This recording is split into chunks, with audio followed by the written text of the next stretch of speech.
protocols, the gear. Use some of the other markers in this one. Let's have some more colors. Oh, velvet. Two things. I think that would, you guys just have the option if you want that. Yes.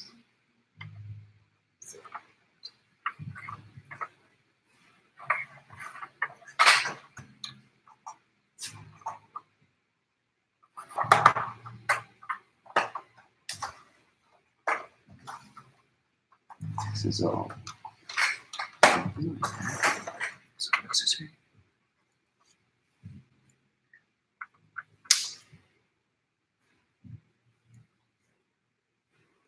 Is that obnoxious? Maybe bounce it off the wall.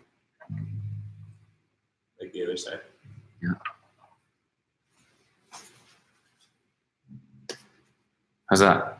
That's cool. Yeah, you can even. We have another one. Have we started? Yep. We're live streaming the setup of live stream as part of our transparency.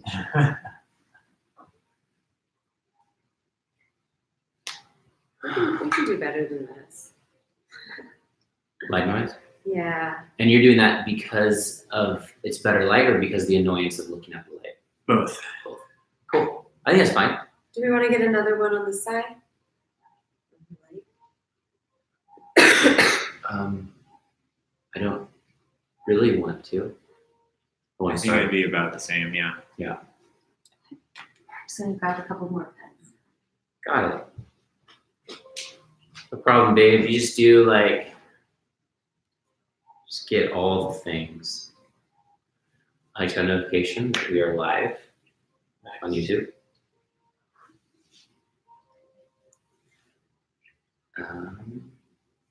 Text Mr. Cody.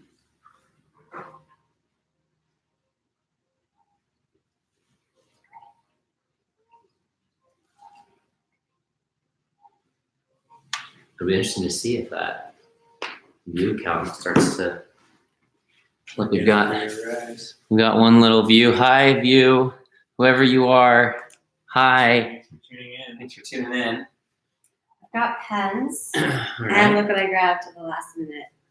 Stickers. Star-shaped stickers Great. That means everything's gonna be okay. for just some radiant emergency.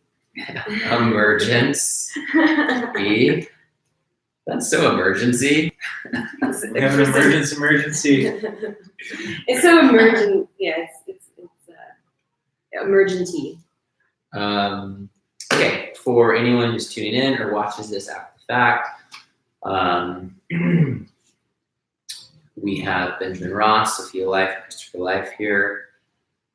And our intent tonight is to begin opening up the conversation on narrative development, story development. Our specific context is we have our first official One Nation intro video / commercial / it's really a promotional video that it's time to create. And before we can create that, we have to really get clear on what narrative we're creating around it. And so that's our purpose for tonight. And would like to introduce you all to our new media director, Benjamin Ross. So I feel like you've probably got a lot of leadership, stewardship energy around this topic, especially with your passion for storytelling. I've always got a little bit of structure and facilitation to offer too, so I'll kind of be in the field. And I'm definitely tracking sharing the V1 of the script as one of the kind of intro elements, and curious what you feel is the best and most productive format for this type of exchange. Yeah, so I think what is most alive for me in setting the context for this conversation is to really hone in on meta-narrative, understanding what is the most essential reification of this idea without getting stuck in locking in a particular context. Yeah. To allow it to be open enough to be a very clear invitation. That was one of the themes that came through Sophia earlier today, is the expansiveness of the narrative being one of like the key textures. Yeah. And then I think that's a really powerful place to start, and just to evaluate these other elements in that context. So as we go through the script that Christopher has already started, evaluating it in that context, Yeah. to what degree it is overly reified, and what are the ways that we can step back into the meta narrative that create that expansion. So what I'll say is a creative tension to that.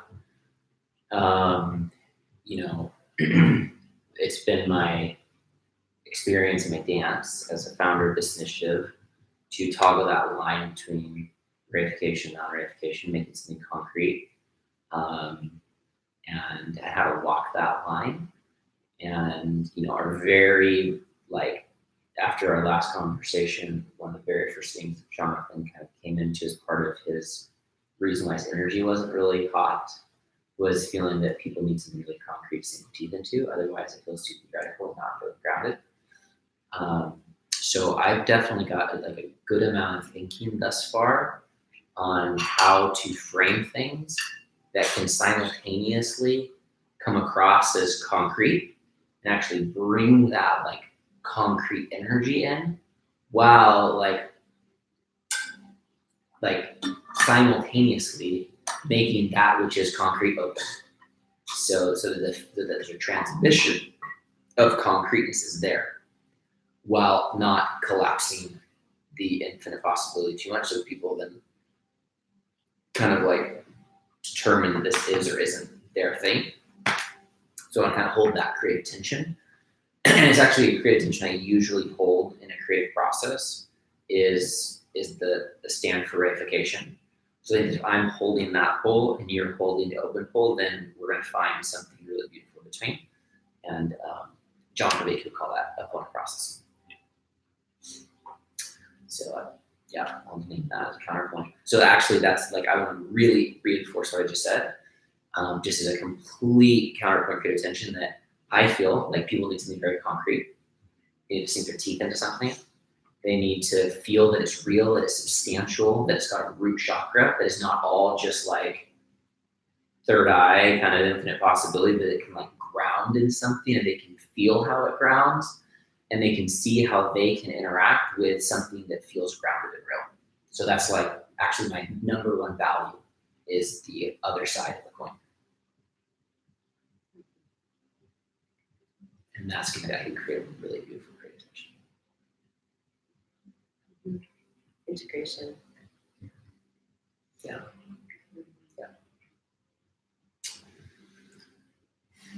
Should we begin by reading? Yeah, I think so. I've got this audio file, so I think I'll just kick back and let it do the work.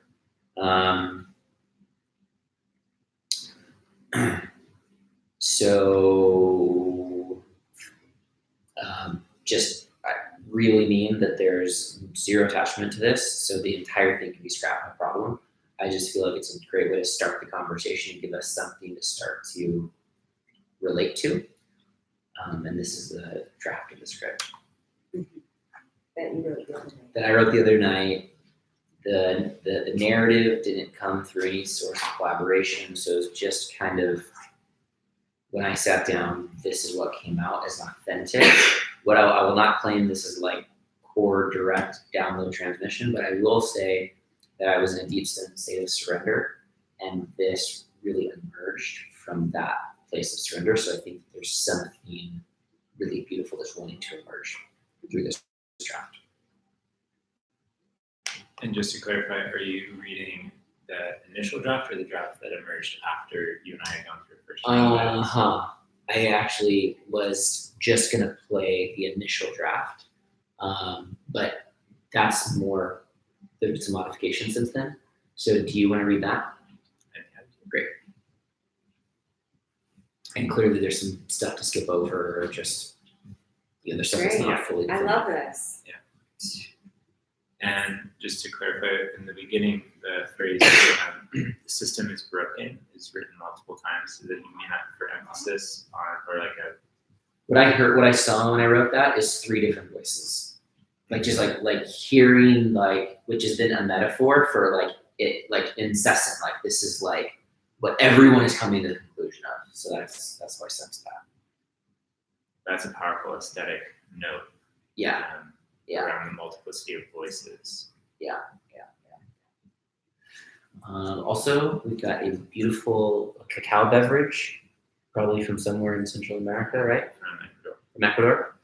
So if anybody's wondering what we are drinking, it is a beautiful cacao. I think it's the only ingredient, right? It's cacao and water. Yeah. So cheers to that. Chocolate. Thank you so much. Yeah, so traditionally this beverage is consumed as a form of prayer, connecting to our hearts. So it's in that spirit that I offered it here this evening, that the intelligence of our hearts may be that which guides our process. And cacao is the plant that chocolate comes from, just in case someone's not tracking that one. Yes. Mm. The system is broken. The system is broken. The system is broken. What is the system? Is it the businesses? No, they're managed by government. Is it the government? No, it's controlled by parties. Is it the parties? No, they're run by people. What's broken is the people, and broken people make broken promises. Those who steward the major parties have broken their promises to put you first. And in order to distract you from holding them accountable, they did what empires have always done: get the citizens fighting each other rather than doing something about the avalanche of broken promises. But who are they, anyways? They are you and me. They are the manipulators and the manipulated, in an unspoken agreement to keep each other asleep. Each of us are responsible for the state of our world, and that's why the only answer to a broken system starts with us. People in government not taking responsibility is a reflection of how we are not taking responsibility for our own lives. We have given our power and responsibility away, pretending we never had any to begin with. We have created every aspect of this world, and therefore we have the power to create whatever world we choose next. Politics doesn't mean lying or hypocrisy of vying for power. Politics means to love the place you call home so much that you step up to provide the leadership that your home needs from you. Where do you call home? Wherever that is, whoever that is, needs you right now to step up and play a role in deciding what happens next. Are you ready to get political? Because we've got some problems on our hands. We thought there were adults in the room. There aren't. Everyone is just as scared and confused as you are. It seems like no one has their hands on the steering wheel because, frankly, they don't. Ecosystems are collapsing. People are getting sicker. Businesses seem to be driving us and our planet to the ground, and there doesn't seem to be any end in sight. We are literally killing ourselves with the food we eat, the medicines we take, and the loneliness that digs in so deep it's breaking our hearts. It's time to stop. Take a breath. Look around and really let the mess we're in sink in. Let yourself feel it all. Cry. Feel the pain that lives in you and everyone you see. Is there anyone coming to save the day? Ultimately, the hero in this story is you. We don't get through this one without you. But let me tell you, with you and your genius and skills and creativity and passion, with you and all the people who could support you in being the best you can be. Anything is possible. Are you ready to create a new world? One Nation is an emerging US political party responding to the overwhelming demand for a new political vehicle in America, designed to empower you to rise into your greatness. We know that you have a critical role to play in solving the challenges of our day and creating the solutions of tomorrow. We know that real change starts with you, and you are who we are here to support. We are on the cusp of a new age of radical collaboration, synergy, and creativity. The United States of America was built on the generativity and ingenuity of the human spirit. And we know that spirit is still alive in you. And if you have the support you need, you can lead us into a thriving future. So where do we go from here? First, we need to heal our people. We need to make foods that heal our bodies cheaper than foods that destroy them.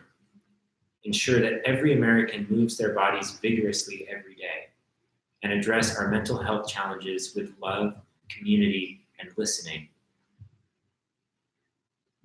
To untangle our past pains and experience our wild, innocent hearts. Next, we need to make a better democracy. We need to get government online, 100% transparency, zero tolerance for abuse of public office for personal gain, full accountability, and most of all, more active participation from you. From there, we can create a thriving future for all. We will regenerate our sick ecosystems, birth new economic standards based on regeneration, not extraction, and imagine the most beautiful future relationship between people, technology, and nature. Who's going to do all of this stuff? You guessed it. You are. And you're going to need support. You need to be trained to be a new kind of leader, one who deeply understands yourself, each other, and the process of creating holistic solutions that work for all. Next, you're going to need to get clear on the role you want to play in creating the next chapter of humanity.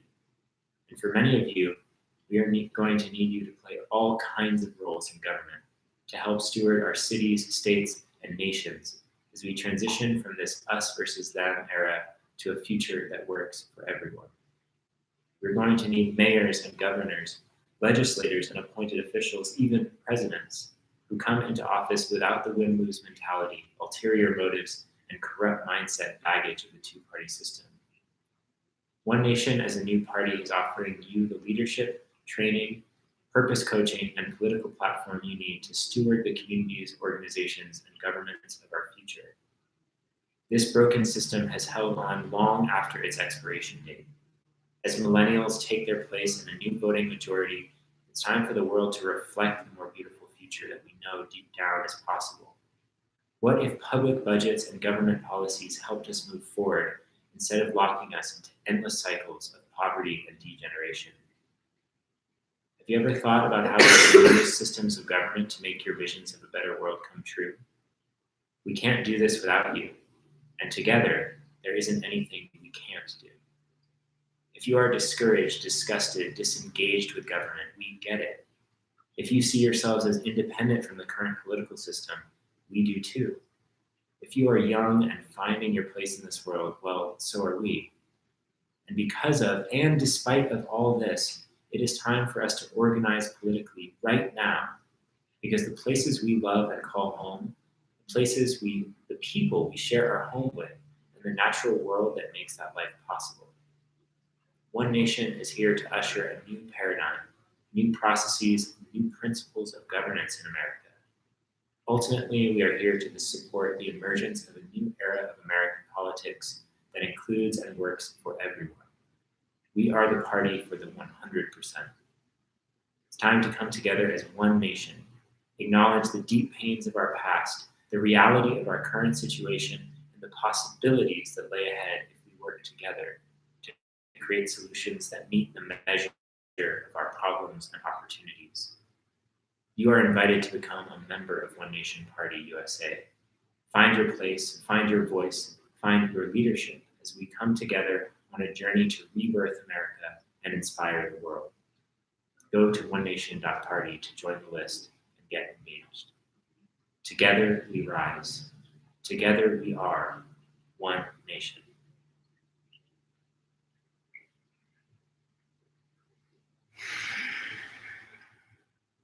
Phew.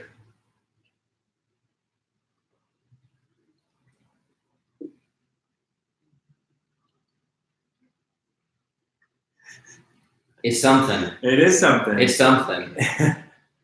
Yep. Mm.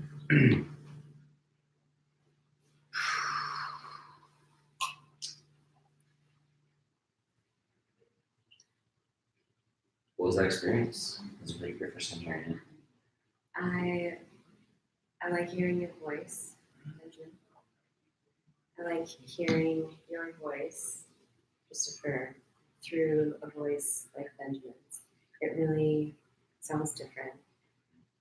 I heard you reading this out loud, Mm-hmm. just in the house the night that you wrote it. Mm-hmm. So I kind of got like a sense.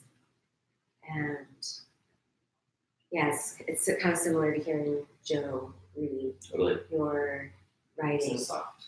Yeah, it's really, and I just kept seeing this character of this like avatar millennial, right? And like feeling like a cartooned you. And cartoonishly millennial. I mean, it might just be you, Yeah. but I was imagining and envisioning this cartooned you, and yeah, your voice, it really feels perfect. I think there's a lot to kind of like work out with the messaging and kind of the angle that we want to take. I don't want to just accept this. I feel like there's more to the conversation. However, that felt great. That was really well written. It's a great place for us to start the conversation. I feel like one of the big questions is that in the zone enough that we're now kind of identifying things that are either excess and can be removed, or things that are critical and missed and will be added, or do we kind of scrap it now that the transmission's in the space and then just start blank canvas and just kind of talk about from a principle standpoint, like all the things that matter at the narrative level, have a conversation around it, and then kind of just draft something new from there, or see how this fits relative to that. So I'm curious what you guys sense of that forward. And what was just your first off experience with it? It sort of feeds into that. I feel the structure is solid, and I think this is a great context to start from. I feel like starting from scratch is like not the most optimal Cool. expression of life force, and I feel like there are some very mundane ways to just refine what is there so that each word has a level of impact. Yeah. That there are moments that have them, and it's identifying what those moments are, and just pulling the optimal set of those phrases, and then seeing if there's anything missing that came from the original that needs to go back in, but needs to go back in a punchier context. Mm-hmm. Mm-hmm. I think I understood. Were you suggesting that we just kind of grab like talk, decontextualize that out for a bit, and then reintegrate? Maybe there's a process of going from here to there, seeing what the themes are that this outlines, tracking if there's anything that's missing, and then going back through and seeing which of the themes are expressed in a way that feels complete, and then seeing which of the themes needs to be readdressed in that frame. I'd like to suggest a slight modification of that, and I feel quite strong about it, so I'm going to really encourage that, because sometimes I just feel like pretty strong intuition at the content level.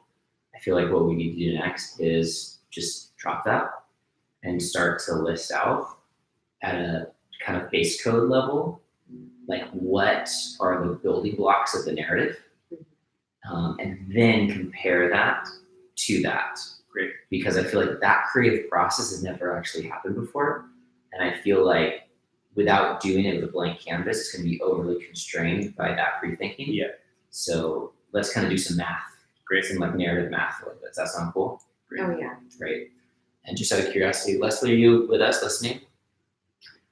Yeah, I'm listening to most of it. I'm doing my own thing. Yep. I was just curious if there was anything about that first read of Oh, this that read, that was so nice. Yeah, that came across well for you. yeah, no, it was beautiful and powerful. Awesome. Yeah, I liked it. Cool. Thank It you. got me kind of more like, oh yeah, I'm happy that you guys are making it like that. Yeah. Yeah. Yeah. Okay, so let's geek out. Cool. Yeah. I got my pens. Got your pens. Got my star stickers. I'm ready to geek out. Great. Then you want to steward Yes. that geek? I think it would be nice to restate your math a little bit, kind of what we came to the conclusion of. Yeah. Because again, if it's true that is the Hellenic central fractal, then we need to make sure that this represents it. 'Cause Yeah. It's the moment in time to knock it out of the park.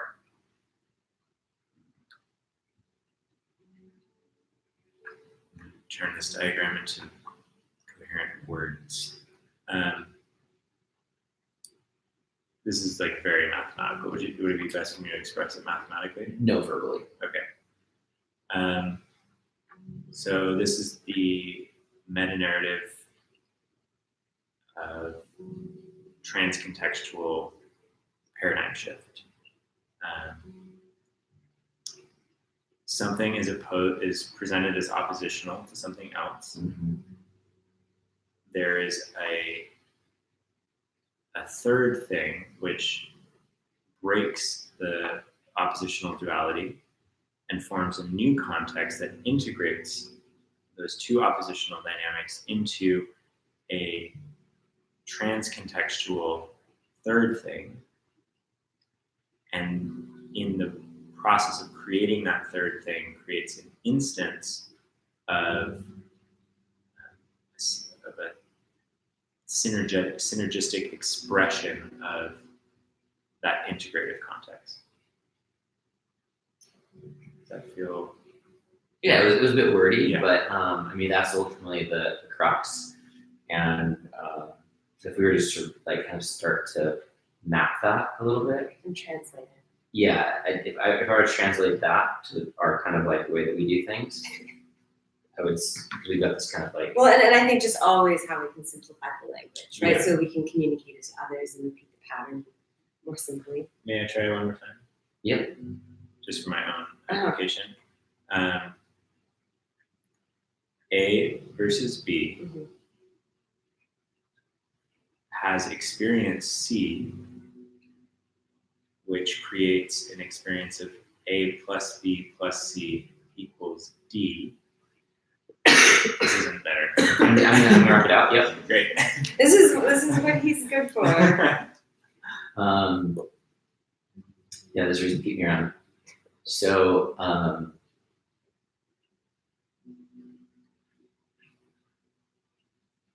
first I saw this is descriptive. First I saw this or that.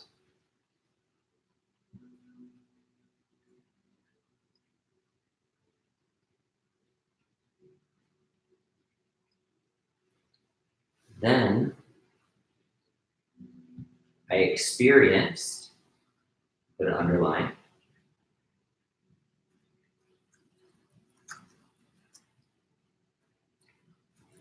experienced Blank. blank, and realized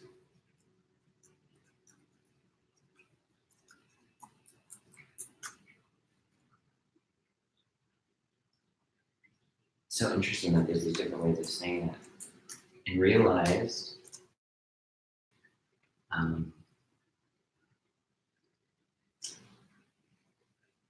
something else is possible. Something else is possible with E. Realize something else is possible. Mm. And realized itself is kind of like C.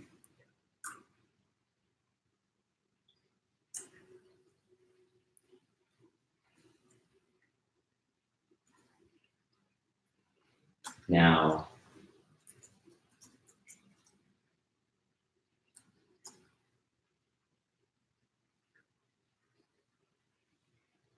I'm ready to create,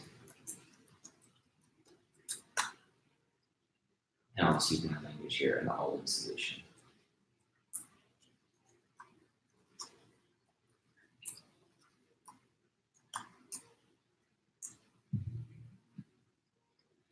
And so that crux marries with this other crux that we were talking about earlier, which is a very distinct from that, but connected, which is kind of the grammar, to use a John Vervaeke term, of basically, I used to think, and you can write this down, I'm not sure if you can inspire, but I used to think that reality was static. I'm using technical terms here, obviously. Using that reality was static.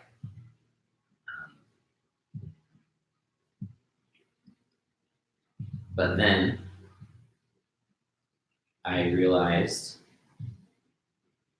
it was malleable.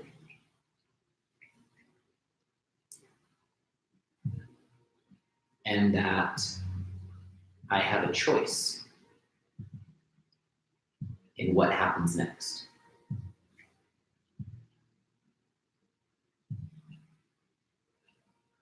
And now,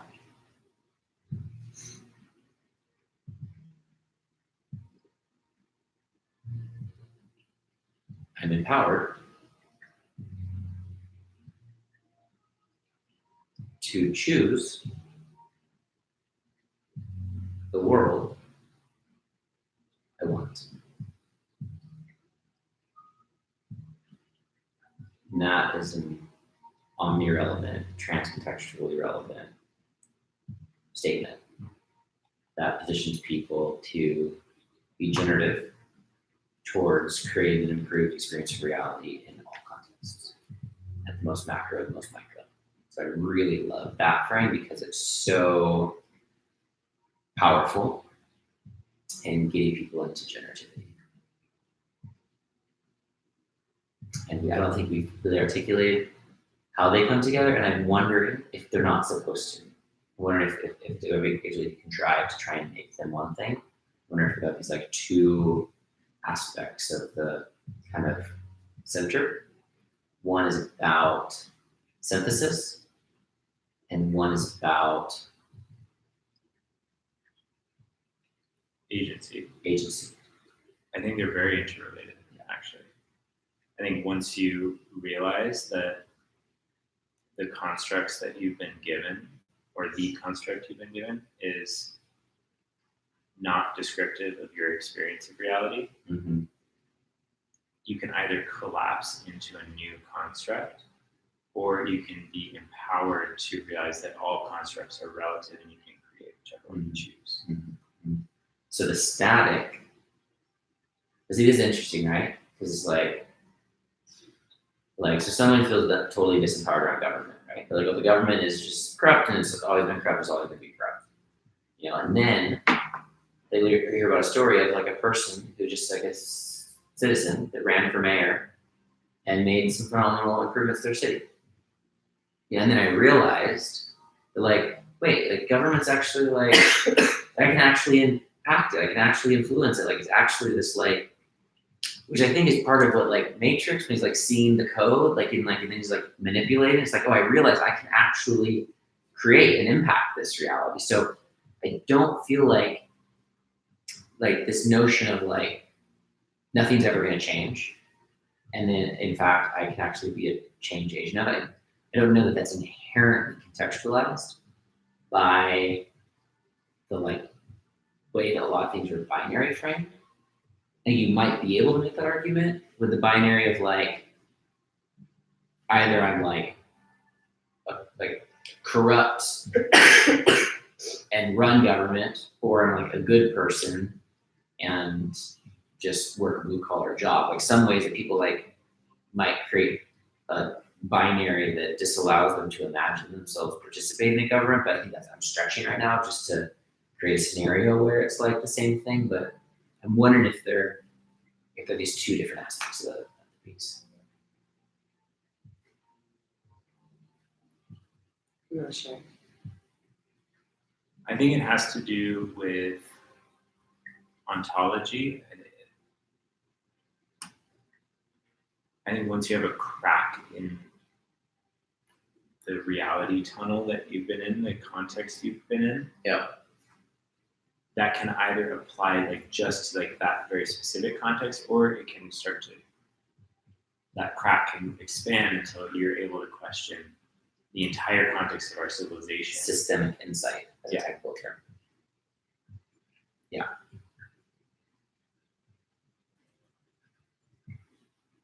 So maybe they funnel into each other, or Yeah, I mean, any onto busting is good. Any way we can get to that. So, okay, great. So let's not take any of this too seriously. Yeah. What else matters? What else matters at the level of like the elements of the narrative that feel critical? I'm gonna just put you on the spot. It's got to be fresh. I feel it has to. The voice has to be smart, which it is.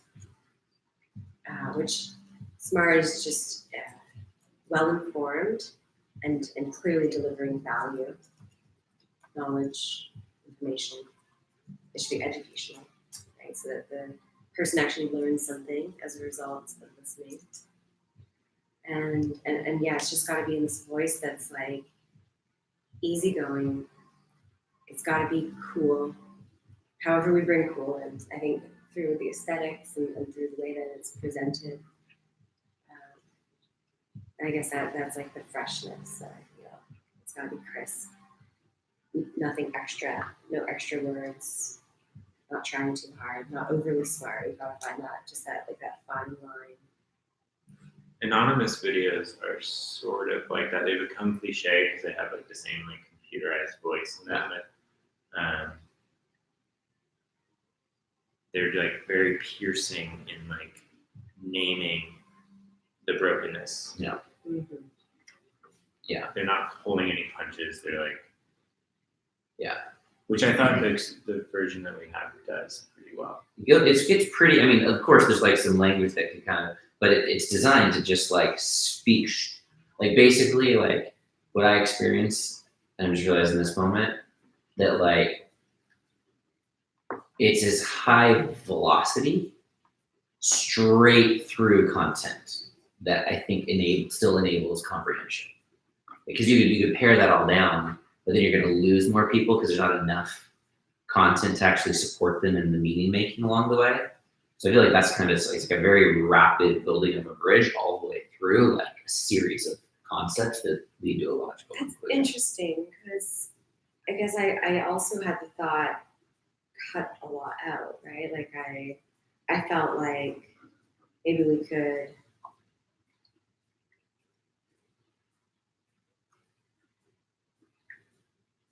well, I guess what matters is that I care about keeping people's attention, obviously.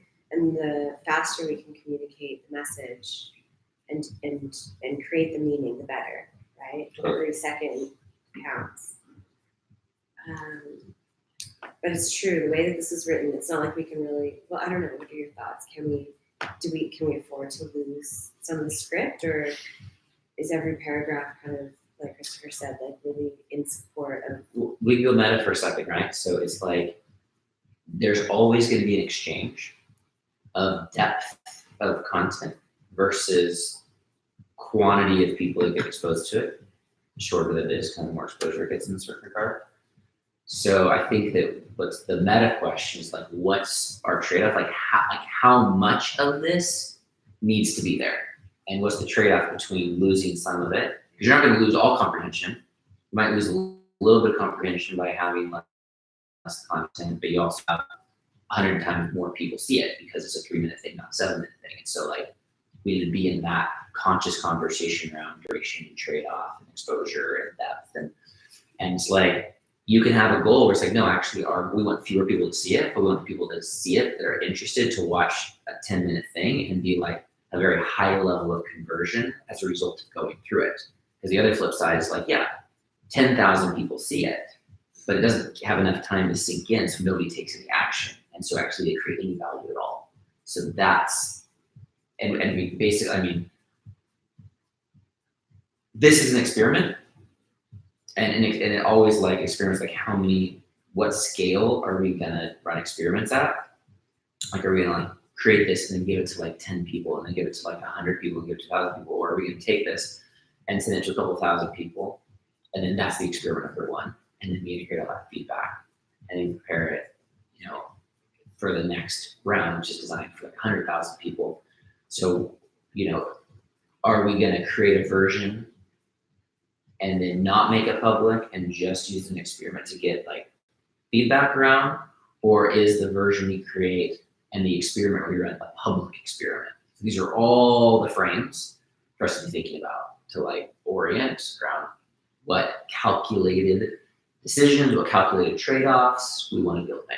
And also like how quickly we want to rapid prototype this, right? So if we want to say, great, we actually want a shit ton of feedback, then we want to make this thing quick, easy, focus on the script, and get it out there, like cheap, quick, and easy, and create 3 versions of it by the turn of the year. Or we want to get the script right, we circulate the script for feedback, but we actually make 1 production on it. We make it high quality, so by the time that there's an intro video out there, it's fucking beautiful, and it's gonna work. So these are the things for us to be thinking about so we can answer some of these other decisions. Side note, I saw this like little like Morpheus matrixy thing. So I saw the like green DOS font coming across the screen with like the wake up. And I feel like that was a way that is not too cliche. It's approaching cliche, but I don't think it's too cliche. Or it's so cliche that it's cool. Either one, but I just want to name that I saw that. It's crossed my ambition space.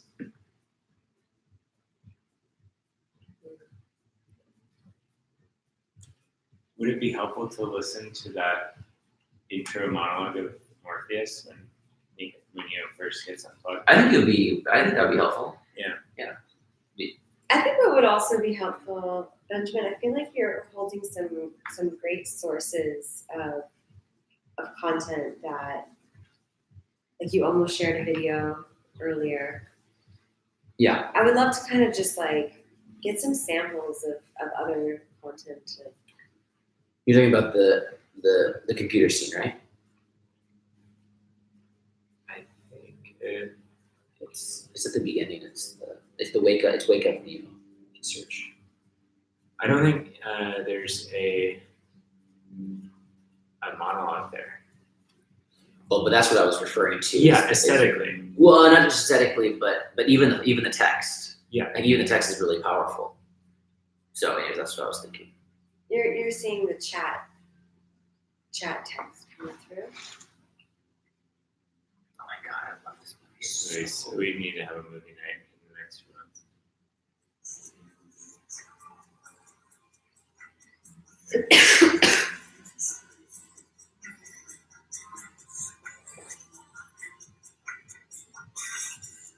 It's just such a good movie. They're so good. I'd really love to meet them.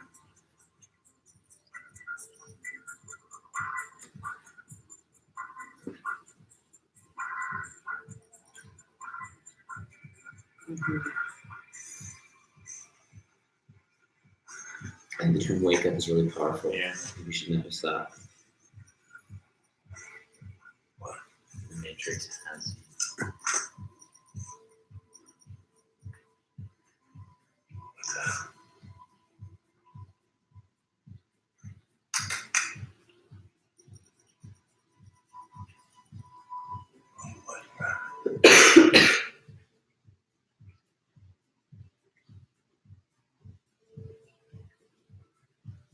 Yeah, there's that aesthetic, and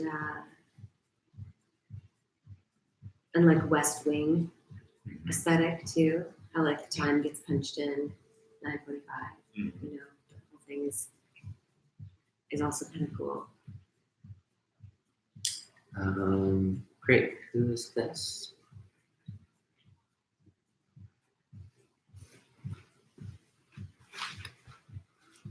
Oh, we've got Matthias here. Matthias. Matthias is live with us. I'm just gonna do a quick little reading from Matthias, okay? Oh yeah, great. Greetings, Christopher. Matthias here. Experience our wild, innocent hearts. Love this. Imagine the most beautiful relationship between people, technology, and nature. Heart.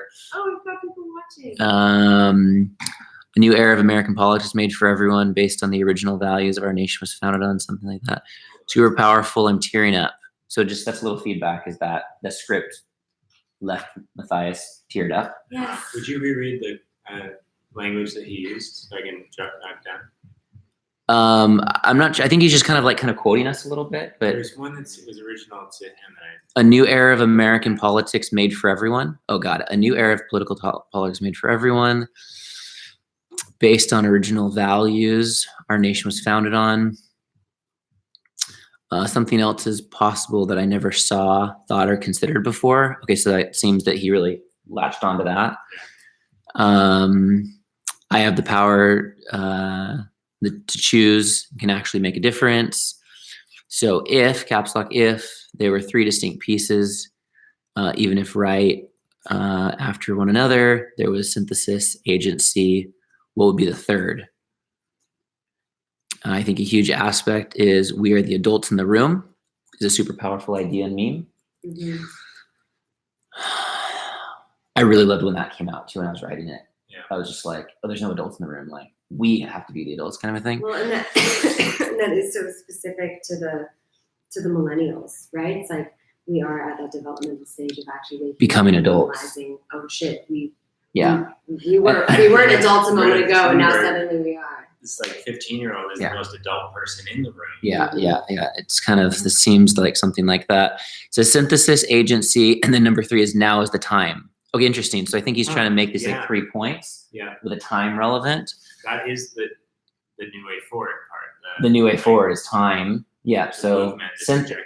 okay, so what he's trying to say is that we need to hit the synthesis piece. Yeah. And I think he's kind of agreeing a little bit with what I was trying to say. And then the agency piece was like this like distinct additional thing to land. And then this other piece of like, now is the time for us to do the synthesis and the agency Together. thing. Yeah. That's powerful. And time to shoot video between 3 to 5 minutes max. If for larger audiences, great. So 3 to 5 minutes max. Okay, great. Thank you, Matthias, for your shares. And we're just going to keep our conversation going. It also depends on your call to action. If it's low cost call to action, then 3 minutes. 3 minutes could be more than enough. So that's actually a really good point, right? So he's trying to say we need to be thinking about what's the call to action of the intro video, right? And the length and the depth needs to be proportionate to that call to action. So we thank you, Matthias. I think that's a really great point. I am stepping away from the computer. It's kind of up on the table there. So Matthias, if you want to say anything else, just text me. And I'll just keep my eye on my phone, and we'll just find a balance between keeping this conversation going and checking in on your thoughts. So let's just circle back around here. By the way, we're just inside an embodied experience to interact. Which is so amazing, the collective power of just one person tuning in and sharing their intelligence, like adding so much to this.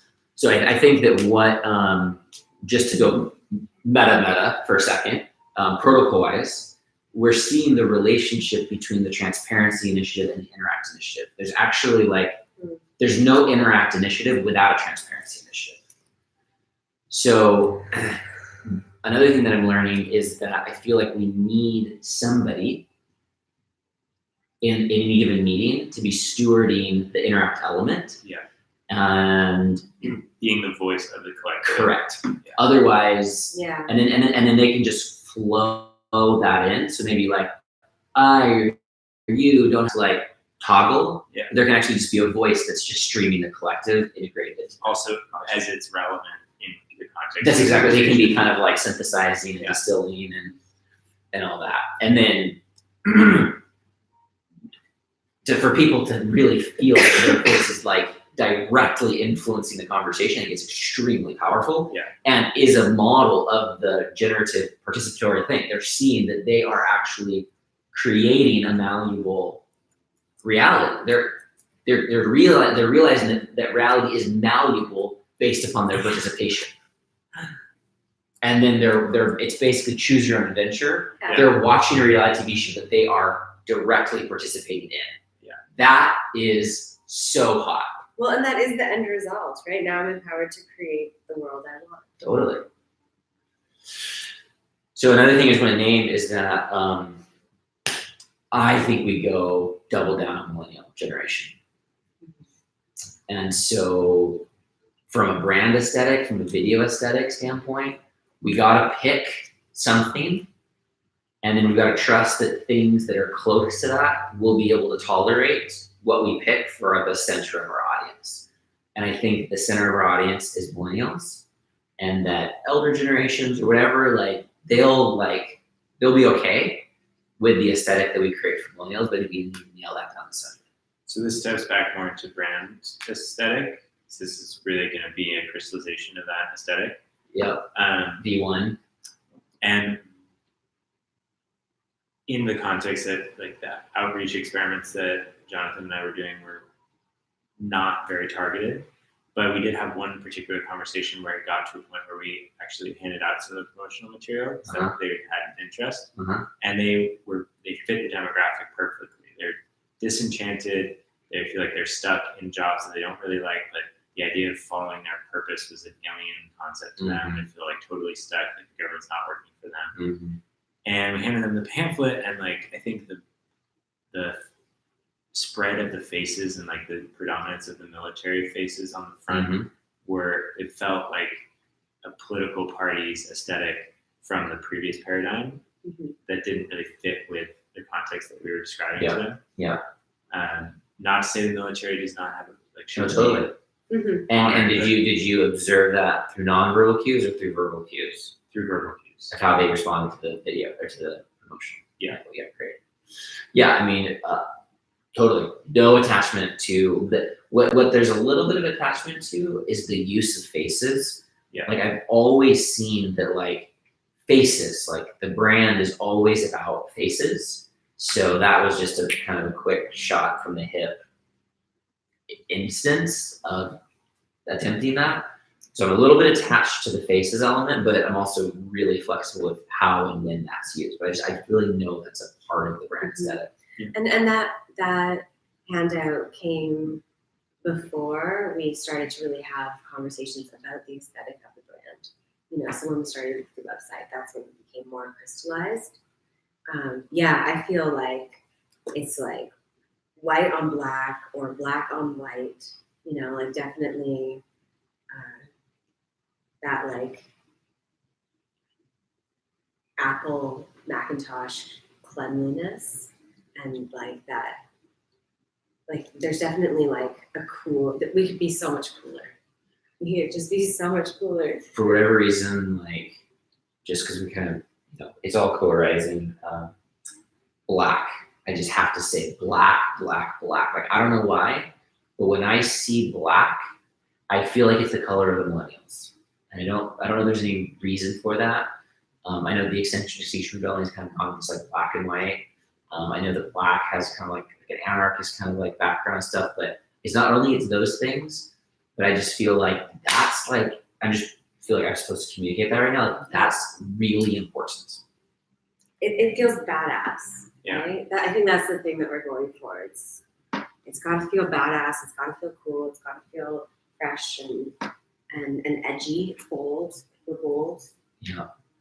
It's got to have power. So let's stay here. I feel like we should stay here for a minute and then come back around to some of these other elements, and get it like kind of start to intuit like what is this artifact that we're creating? What does it feel like? You know, and I'm just gonna name this as just an example to kind of start the juices running a little bit. Maybe it feels like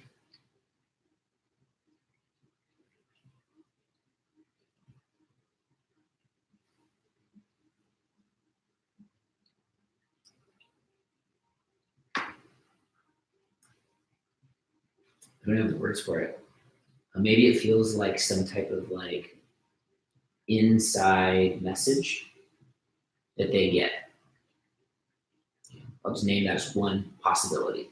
So maybe it's not like dun, dun, dun, dun, new party, but it's more like it more kind of feels like, hey Neo, like there's something that we know you need to know about, or there's we know like because this is if you come into kind of like the standard marketing best practices. Once you choose your audience, you unapologetically speak to it. So you say, we know you're disenfranchised. We know you're disgusted. We know you're pissed. We know that a lot of times you feel powerless. And we know that you're scared. I'm just kind of riffing, right? But like some way to like take this, like even like the do you feel da and just go harder and deeper so that those people that do resonate with that, they actually get the electric shock. And then people that don't. But just to restate that what we've been talking about for a year, and the very first document I ever wrote about One Nation, which was like in 2016, was looking at millennials as our target audience, politically disengaged, and independents. So I just want to name that in this moment also because, again, aesthetic, narrative, audience, these are all co-informing each other. So what happens when you put independents, people that have chosen to opt out of the two-party system, but independence implies they're still politically active because they're a registered voter, they're registered as an independent. So there's actually, independence isn't an act of omission, it's an act of action. So they're politically engaged, but independent. And then disengaged is not engaged, not voting, not paying attention, not caring, not giving a shit. And then millennials and generational. So how can we kind of triangulate those and then maybe make the avatar the center of that three-circle diagram, where we're assuming that they're, although independent and disengaged, do have a little bit of mutually exclusiveness, but I think but to speak about not being associated with either part of the two-party system is maybe a way of doing that to kind of bring this element. So it's blah, blah, blah, blah, audience stuff.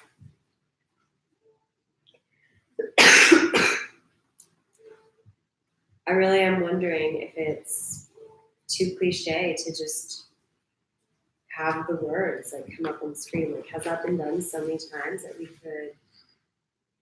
it wouldn't be wise to just totally play off the, I think that either way, it's gotten something like grabby. Mm-hmm. Yeah, catchy. There's like a couple of aesthetic things swirling. There's this magazine called Adbusters, which is sort of like playfully remixing cultural artifacts in a deconstructed context. So they'll take like McDonald's logo and like manipulate it to make it into a commentary on fast food chains, or and it has this sort of like edgy, playful, referential. But I kind of think that's a pretty green level thing. Like I think we're integrating elements of that, but like transcending it. And so I feel like getting stuck in aesthetic elements that are too referential. Yeah, this is new, right? Yeah, it locks us into a certain like Got it. context. Yeah, I just wanted your perspective on that. Where I think it's powerful to like jam those memes into a new thing, but to do so very carefully, so that you're not like just associating yourself with that context, you're like building on it. So there's something like clean and new and fresh about this that's like has those elements, but then isn't taking itself too seriously and is very serious. Yeah, which is Gannon Thorson just loves what he calls the intersection between sincerity and irony. Yeah. He's like, that's what, if you can get to there, Yeah. you're in the sweetest spot. Yeah. So I'm not sure, if we look at this intro video from that lens, and I think that the point that he's making is that's the way to make it work for millennials. Yeah. If it's sincere without irony, it's too serious. And if it's ironic without sincerity, it's like it doesn't give people hope or inspiration or something real. So then how do we play that game? And out of the right in the moment that this was coming across so seriously, how do we just like switch it up and make it super ironic? I had initially I don't think this is a great way to start it necessarily, but a vision of like jamming the traditional like campaign video aesthetic. Like there's such a locked in pastiche, like an aesthetic object that's like you open on like the candidate like standing in front of some like artificially rustic environment, like looking up like with a like strong but like Yeah, totally. you know, But like- that's the irony. yeah, Yeah. and then like Yeah. this turntable scratches and it's like fuck that, like like some Yeah. sort of like pivot playing with the context that it's coming from to like clearly signal that there's like a break conceptually. Could if that was me, I'm not sure if that was a reference to me, but if that was me, could I have like a suit? It's like a tearaway suit, Yeah. and then like rip it off and be wearing like jeans and a black t-shirt, and just kind of like start there and then just like end up relatable and be like, I'm one of you. Like I'm not that whole thing that's separate from you. I think that's the metaphor. I think that's the metaphor. The metaphor. You were just ripping off the suit. But in terms of the video, Well, and that could be the campaign announce video as well. Yeah, that's the one that's more about that. yeah, okay. I hear you. Why did you interrupt you? No, you're good. You're good. Yeah, that can be your video. Tearaway suit. Suit. Sorry, I gotta just start doing some Google searches on Tearaway suit. I'm gonna wait for now. He's gonna be like, babe, can you put Amazon and see if there's tearaway suits? No, I'll do the first search and I'll send you a link. What'll be happening is 2 weeks from now you're gonna like see me in the bedroom just like doing my like practicing. Okay, so where are we at? Can I share maybe one more piece of Yeah. visual context? Yeah, totally. I would Let's love see. for you to share so many pieces of visual context. I think Let's see. Let's just kind of get super hip with this. So I want you to be able to get here, so you could put the link Yeah. in, so that people can watch what we're about to watch. Do you know how to Yeah. find this? Yeah. You do. Okay, great.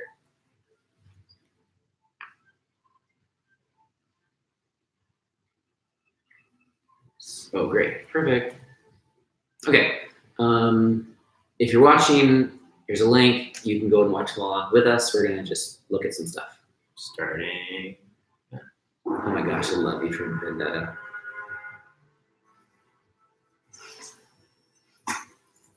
Just do a quick pause real quick. So it's like these typical ways of doing brand development is like patching together like images from different magazines or whatever, like put them all together. It's like I think that what we're doing is we're patching together like the movie clips, the video clips, like the new version of the still images, and we like patch those all together, and that's the thing. I'm really feeling it's like what's their last name? The Wachowski siblings Yeah. and Aaron Sorkin having a baby. Is that need from Vendetta? Aaron Sorkin's the next step in the show. Okay, great. Who did The West Wing? Great. Ah, yes. Great. What I want to actually do after this is I want to expand that list a little bit further. Yeah. And say, what are the key movies? What are the key shows? What are the key pieces? And like actually just look at all of that and see what that like collective aggregate gestalt feels like. Great. You know what our brother threw in when we were having this conversation about narrative when we were in Austin? He talked about the Power Rangers. Oh yeah, He's totally. like, I wonder, and I actually, he was kind of joking. That's how you get but I irony. fixated on it, and I was like, no, for sure. Like, we're gonna do like a choreographed dance. and No, it's like it has to be that. it's just something It has to higher. be that. It's just And that will afford us more sincerity. no. It'll make our sincerity more palatable. Let's Yeah. just add it to the list. Let's Yeah. just add it to the list. It's an ingredient. It's a ingredient. Great. There's a moment in time. Great. You know. Okay. So an aesthetic that I'm already noticing here, both in the Wake Up Neo and in the V for Vendetta monologue, these are traditional forms of media, the internet and television, that have been hijacked by a signal that's not usually meant to come through those Interesting. channels. That's what I like about Interesting. what happened in the Matrix. That's what I like about it. It's you see the It he's got looking at the hijacked. website and then suddenly this new context comes Yeah, on yeah. screen. Yeah, Which- so it grabs your attention. You don't And know you're who the getting like voice that's what is. we're saying, right? Yeah. We're bringing something where the government is the traditional Oh, thing, I and love we're what the you're new saying. thing So coming it, through like, the traditional thing. It scratches. It's like you're about to watch a campaign video, and then the message interrupts. Yeah. It's like we've taken over your service channel. And we're about to take over the government. Yeah. And by the way, if I say that, that's a political statement. We're about to become elected and take over the government. This is not a Through peaceful and non-violent democratic. democratic processes. Side note, they were both lying down. So just naming that. So there's like sleeping Yeah. metaphor element. Dad, what's wrong with the telly?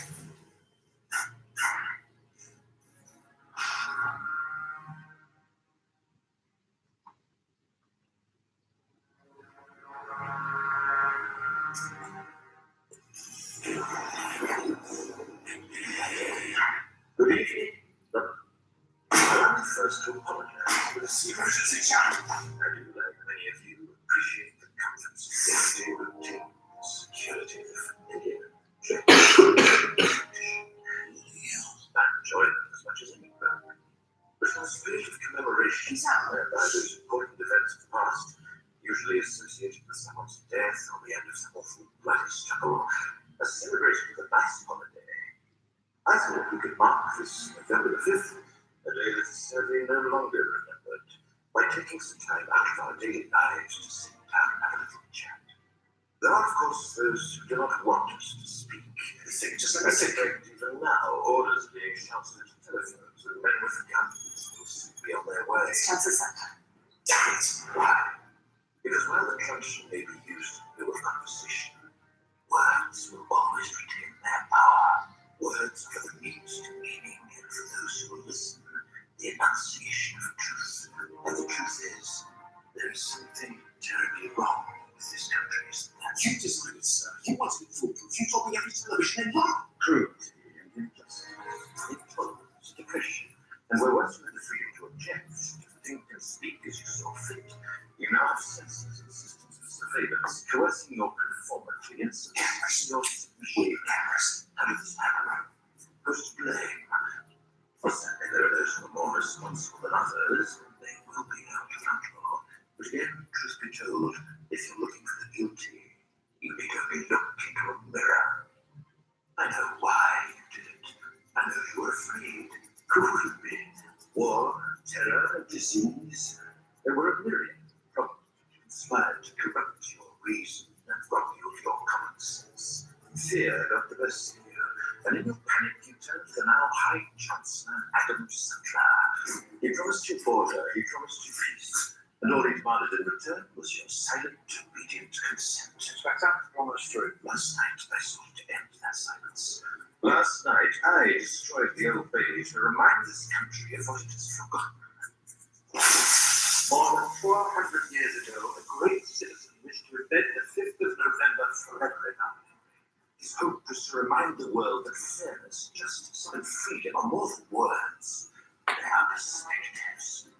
So if you've seen nothing, if the crimes of this government remain unknown to you, then I would suggest that you allow the 5th of November to pass unmarked.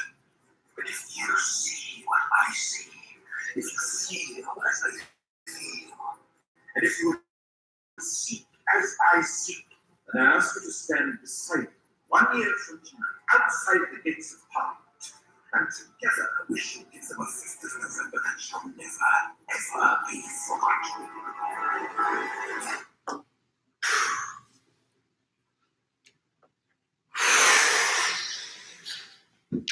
It's amazing to see the resonance that's already in there with certain things around agency, Mm-hmm. Yeah. around telling the truth, the power of words, power of speaking the truth. Yeah.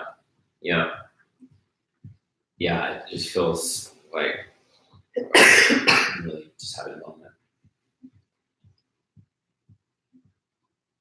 And I'm just brought to this emotional state of like gratitude, of feeling these allies that have produced these full feature length films to like do their best to help to tee us up for the real thing. You know, like all these movies were like, that was just like an accident, like, oh, like what's gonna like make money today? Yeah. Like, come on. That's freaking sacred propaganda to support the transition. And we have that because of those who come before us. And they're still around. And who are these people that have like been devoting their lives to create this type of media? And that was their best form of enabling the system of transformation that now is more ready and ripe for actual materialization. So I'm just like feeling super connected to this whole lineage that has been helping to prepare this moment that we are now arriving into.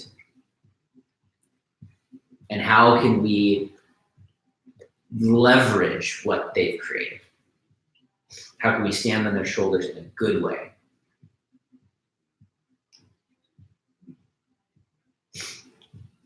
Another movie that has a similar scene is Cloud Atlas. Have you seen that one? Yeah. Which scene are you referring to? When the gal who had been, I think, cloned and raised as a waitress ends up getting the microphone and speaking from her heart the transmission that she uniquely carries. And similar, it's like the guys with the guns are coming and she's just in this full-on transmission that has overtaken the city of doom. It's like the dystopia, full expression of dystopia. And yeah, she's sending a transmission through to the people moments before being killed, while watching the one who she's fallen in love with be killed. It's tragic. It's tragic. And I think that movie was a call, in a big way. Like that.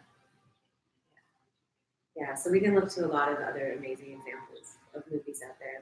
There's lists that exist, and I think there's something about just the very nature of those types of scenes that showcase someone putting themselves on the line to speak the truth, and that's what's so captivating, right? It's like. It's the pattern interrupt of someone coming into your space and taking over your reality to tell you something that inherently you already know. I'm just gonna name real quick, like delivery, right? Some delivery mechanism. So I think it's very likely that this is gonna get promoted through Facebook ads, but that's also incredibly standard. And is it possible? Is there some other delivery channel that this can be delivered through that feels categorically distinct from that, right? It's like if you get a whole bunch of letters in the mail, they'll can feel the same. And if you have like, if something shows up that's like a scroll with a ribbon around it, like that's different. And so I'm concerned, not like, we'll probably end up there, but just for creativity's sake, like, is there a way that the very delivery of it, let alone what the substance is like distinct and noteworthy and or potentially even press-worthy? Like, is there a story in how it's even delivered, how people see it? All right, here's a big one. Guerrilla projection onto buildings. Yeah. Yeah, I'm into that. I mean, so you just have captions built right in, so you don't need an audio element. Or you have a large speaker. That makes it more susceptible. You need to do it very effectively. And it's the so here's how to weave it all together, right? So that projection, the guerrilla projection of the building, is nice, cute. Some number of hundreds of people see it. But if we record it that way, And then you get the reaction shots of the people in the same way that V for Vendetta is mostly cutting back to the families and all the Right. different contexts experiencing it. right? Then That's and that's the video. Yeah. Oh, the so you the just video create is the video instance of of the it. projection Yeah. of it. Yeah. Wow. Holy shit. So now people are Now just San like, Francisco is relevant. Yeah. yeah, Maybe that's what you were seeing. No, it's a synthesis that I didn't see. yeah. No, this is this is what I'm going for. It's like it has to be fundamentally novel, and in every aspect of what we do, how we do it has to be as impactful as the content itself. Yeah. So because I think that's where the story is. The story is not just in what's being said. Yeah. It's in like what's being done. And this being projected onto a building that's being recorded, that's a doing that now the story is like, oh my gosh, they did blah, blah, blah, blah.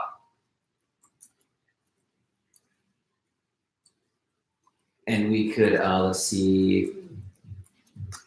So we just have a couple things to just kind of bring in Matthias real quick.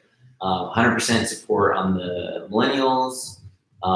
He's basically saying everybody uses Facebook made by a guy who wears hoodies. So he's kind of like referencing this casualness and like we're ready for that. He talks about something about like getting like military people like wearing hoodies. So you like get the like military thing, but like out of the like traditional ceremonial attire that we have on the front. But like it's like a really nice like way to represent that piece. Definitely we're looking for our core supporters. This is definitely like this whole group of people that are wanting to leave America. Second passports, expanded bank accounts, blah. And then he says, fully agree. I don't know if this is referencing. This is why political comedians are more trustworthy than politicians. Mhm. Seriousness plus irony is tapping into the jester, court fuel archetype, who's telling the real truth, but with enough sugar and laughter so that the message can be truly received. Yeah. Yeah. So just kind of like name this real quick, and Matthias, if you're with us, feel free to text me again. Like, why can't the real truth be received without sugar? Why is the gesture needed? This is painful to admit that we've allowed this to happen. Because it's painful. Without the sugar, it's too painful to receive. Or we don't want to admit our complacency and how complicit we've been. So if it's so just take me a little bit longer, right? So Yeah. because I think this is important to connect to. If it's communicated directly without the iron, without the sugar, I'm just gonna keep listening to different Yeah. answers and see like why can't it come through? Well, it can. I think that there's just these like layers often, like when you start to touch that place that's sensitive, Mhm. using humor and levity and irony actually helps to, like, by laughing at the thing that is actually hard to look at, or laughing at the thing about ourselves that we suddenly just saw that we're doing, like, whatever it is, whatever that confrontation is, to find that release valve. So I get that. So I get why it does. So then why doesn't it? What happens if you can't do the release valve? What happens if it's just direct? What is that? What is that mechanism that we have to what do we have to disengage or circumnavigate by using humor? I want to know what that is, because I feel like that's going to be very important. What's the release valve? To the resistance. What's the resistance? Overwhelm. Overwhelm? I think that's it. Overwhelm. Your system shuts down It's just too Overwhelm. much. at the overwhelm of the complexity of the challenge that Because there's implications. The overwhelm is the implications of the truth. The implications of your complicitness, the implications of what it would take for you Yeah. to change your life It's the implication. in relation to it. It's the implication of change. which is also why people are numbing themselves so heavily, because they see the incongruity between what they know to be true at a deep level and what they're able to participate in, and so they have to numb themselves because this incongruity is Yeah. overwhelming.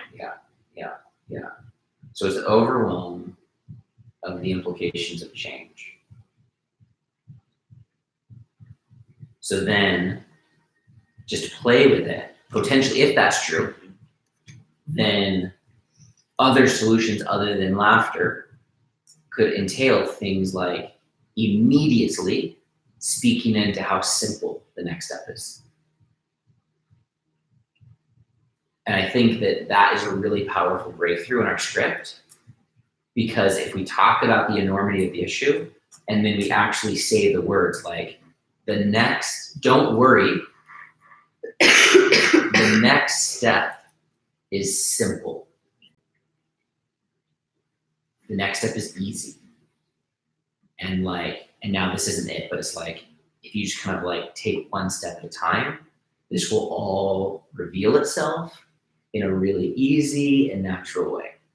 And that's ultimately what we're trying to like let people know. It's like, don't worry, it's actually going to be easy. But that doesn't mitigate your fear of change.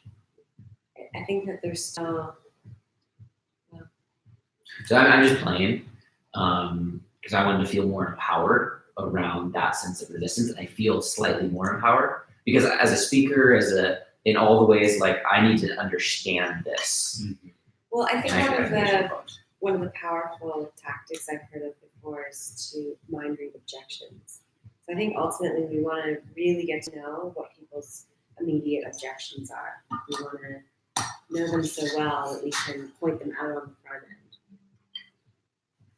and like script them into the narrative so that people know that has been considered and it answers their questions before they even have them. I mean, that's a really powerful thing, like just to make the list of objections, top 10 objections or whatever, and then factor that all into the script as well. Should we start listing? If that's the context that we feel like we're in right now, I feel like we're kind of a little over, which is okay. we're a little. That'll come later. Thank you. Okay. No, we're good. Right now we're storming this, so like we're just like we're messy, and if we stick with this long enough through multiple sessions, it's all gonna clear up. Yeah, I think We're opening all the different doors, basically. in order to get into the mind to read the objections, we have to first establish the character, which I think we sort of have. It's like a hooded version of you, Hoodie. hoodied you, hoodied cartoon you. I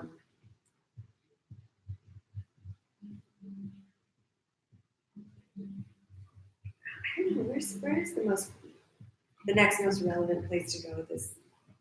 I could show you that another piece of content. Great, let's do it. And let's just make a list. If you make a list right here, just of like these things we can do. So, video collage, which this is just the beginning of the video collage. List of objections. We need to really we really need to reverse engineer the call to action. So in order for us to we can't go very much further in this project until we know like what's supposed to happen after the video and what's supposed to happen after that and after that and after that. And then we build the video to be fully gripped into that context. Or not, but at least if it's not, then we have to know that it's not good. For example, You can have a promotional video that doesn't have call to action, and that's okay. And in some regards, maybe that would be more of service because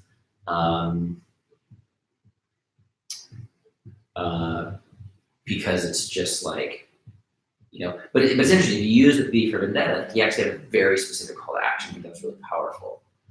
And it was really spacious. It was a year out. So in some regards, it was kind of like a very bizarre call. So like the projection on the thing, the call to action itself was also not the typical thing you'd expect. Like click the thing, do the thing, sign up for the thing, register for the thing. Like that all starts to get drowned out a little bit because it's so standardized. So what is a call to action? Can the call to action itself be novel, be unique? Can the call to action itself be something that people talk about because it is a pattern around? Sort of playing with an existing pattern, the way that Cambridge Analytica gathered all of the data that it gathered about people is it published a Facebook quiz that offered people insight into their personality. Yeah. And it used that lure to gather all of their personal data and then use it to manipulate them. How do you feel about this linking to an activation, like a life purpose activation quiz that's helping people discover the first element of what their unique contribution to the movement could be? That's powerful. And then that's just value in and of itself to them. And then do you want to plug that value into a system that's here to support you? So let's take a step back with that and just bring in the word device. Yes. So now we're in a new conversation. So call to action going to web page for membership, whatever, versus call to action going to a device, some type of engagement device. You named one example of an engagement device. We could come up with some other examples of engagement devices, but that like totally shifts our context of moving people to a web page to register versus moving people into a device. So I think it's really powerful. And can you just give him the context of device and the ways that we... Are you getting it? I understand in the context that Yeah, so that would be an engagement device. Yeah. Another type of engagement device would be like, if you were mayor, what would you do? Or another type of engagement device would be,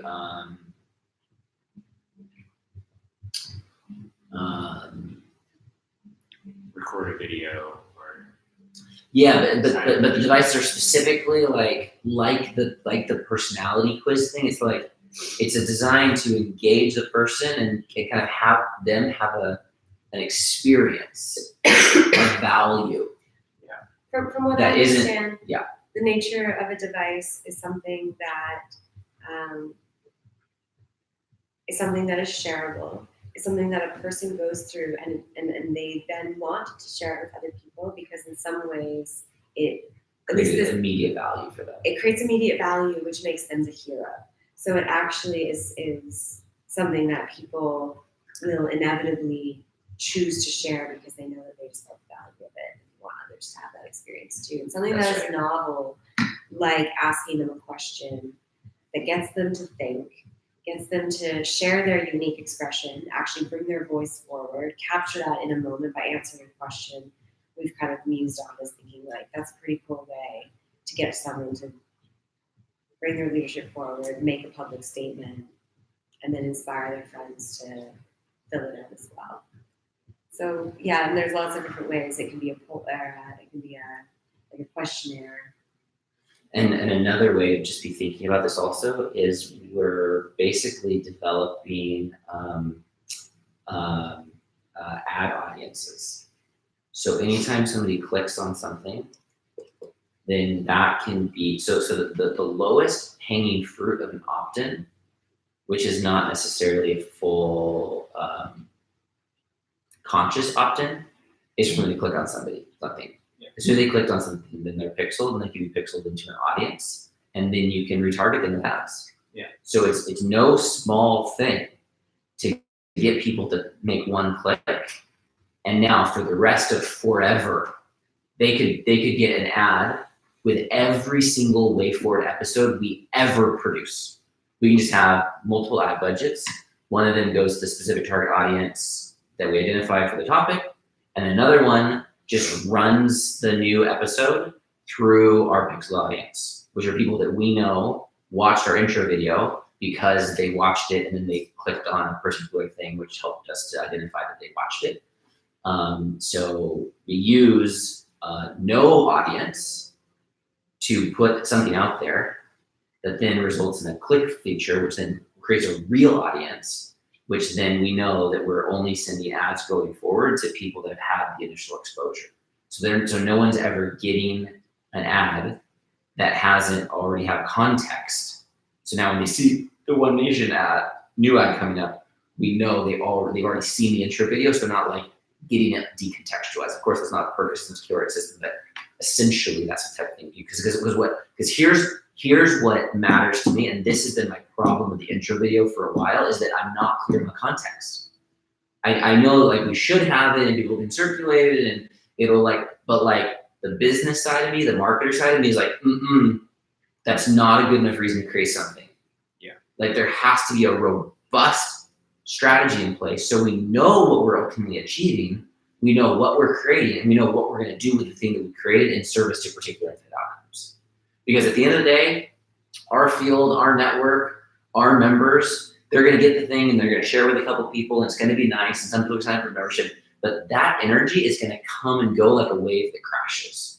And then it's just going to be like there, right? Like it's like our Unify music video was phenomenal and a bunch of people shared it for the first 2 days. And then like the view count like never went over what happened the first couple of days. So it needs to be designed to be way more than like a grassroots circulation asset because it will inevitably come and go. Yeah. So what is our tactic? What is our strategy? How are we going to use this tool in a very intentional way that can have scalable impacts that feeds into all of our other systems of marketing, exposure, promotion, all that. Which is why I like this particular device because it has a longevity to it. It's in and of itself an asset that you could circulate without the video, but the video funneling into it synergizes the impact of the video because it circles it back to the individual. Yeah.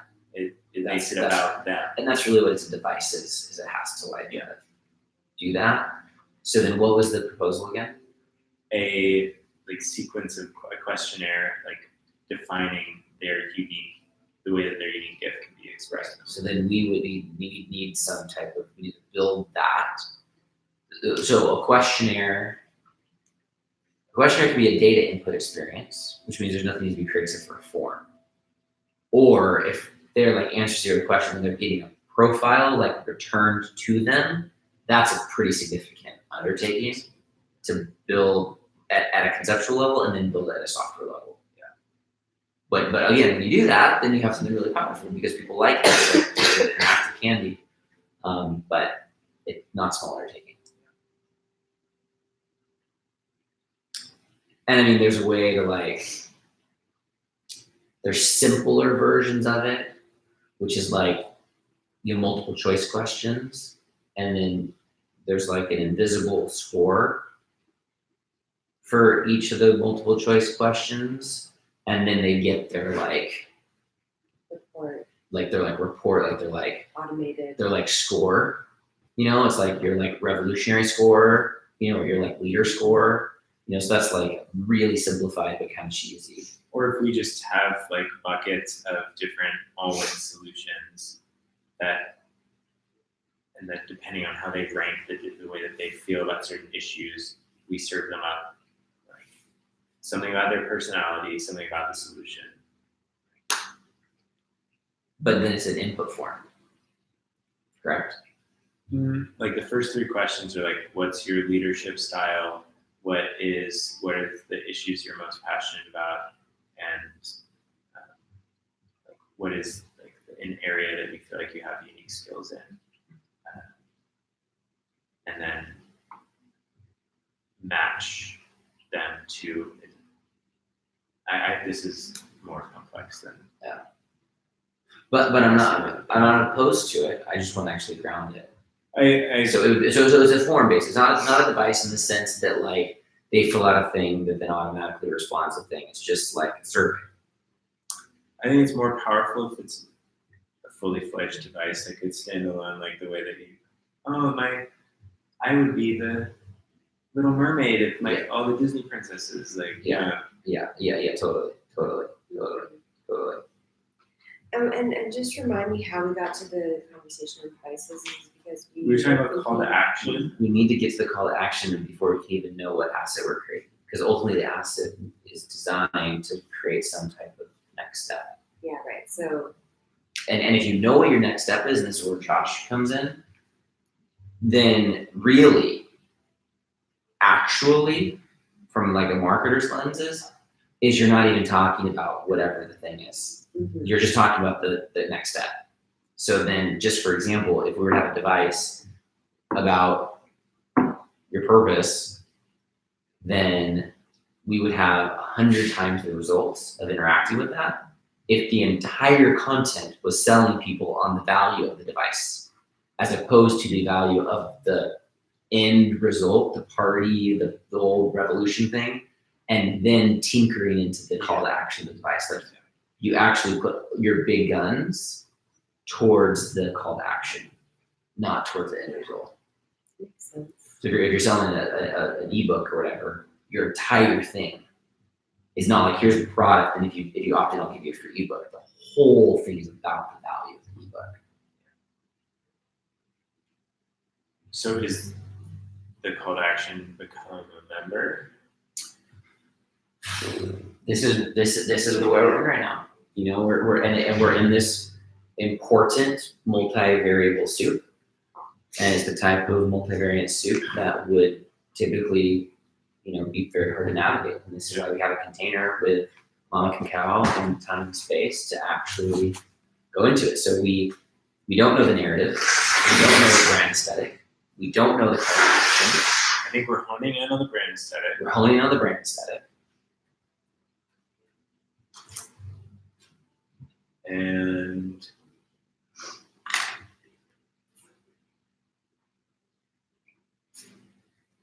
the reason that device came through is that I feel like there's an intermediary level of engagement prior to becoming a member that allows people to engage without necessarily crossing that threshold if this is their first engagement. Absolutely. I'm super down with that. And it makes a lot of sense that I think amateur marketers try and make too big of an ask too soon. Yeah. And really experienced marketers know how to develop a relationship. Just FYI, this in from Matthias.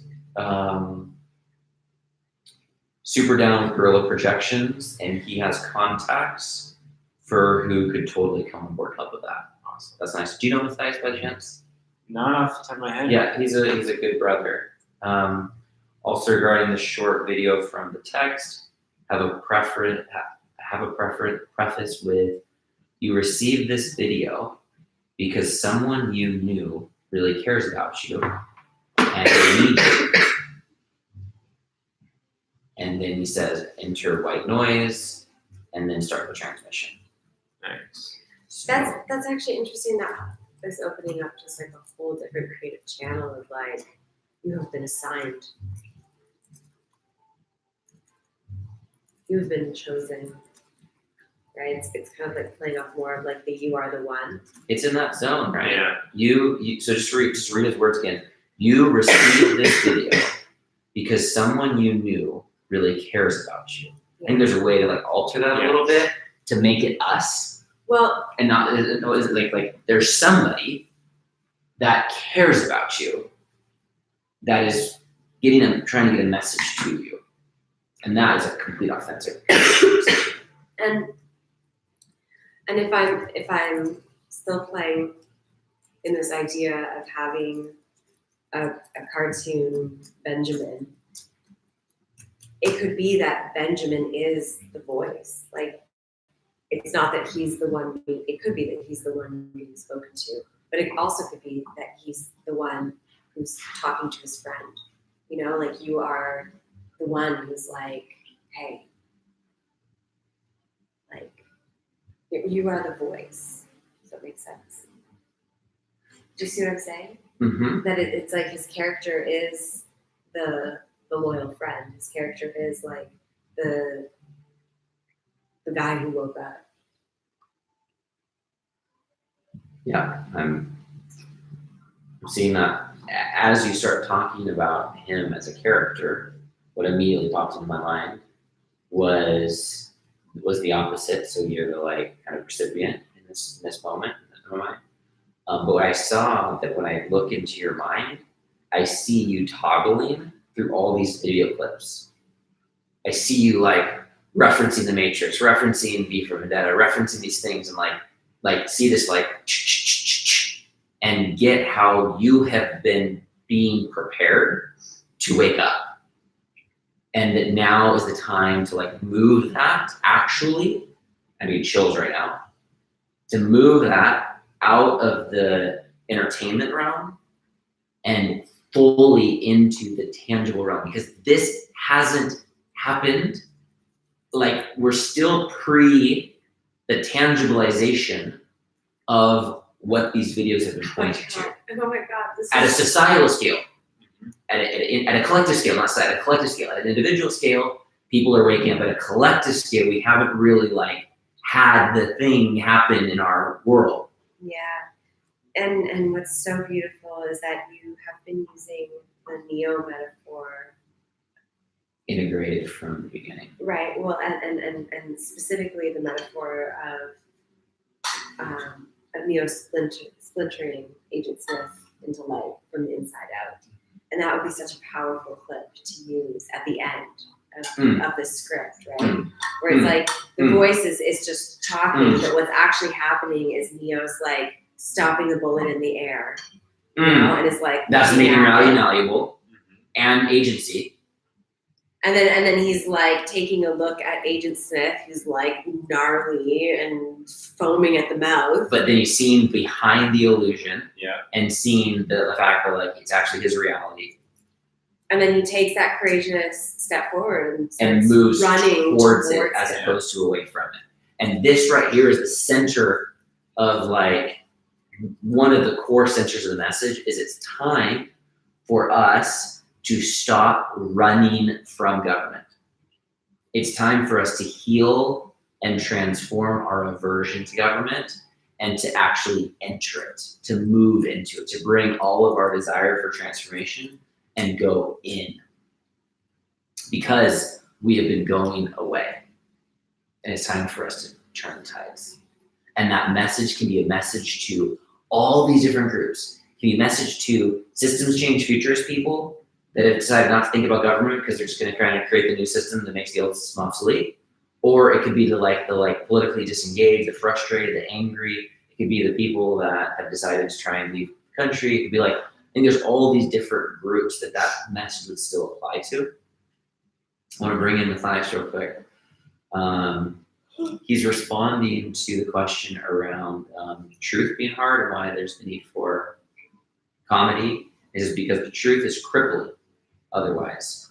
And the lightness allows the space to move in. The crippling and overall are probably in the same zone. 100% agree with Sophia. Also, if there can be levity directed at the cabal, laughing at them, that's also super powerful. The only thing the devil can't stand is for people to laugh at him. Wow. The thing the devil can't stand is for people to laugh at him. The laughing act is more complex and probably best left to future messages. Also remember that this message of standing up into leadership of a whole new country is overshadowed by climate change. So remember that step is overshadowed by climate change. Not so sure about its easy message, would better prefer the challenge, but together we can rise the challenge. Marion tonight, because Marion Williamson just had a thing, you can see us, alluded this historically in the US as well, but that we did have slavery, but also have abolitionists.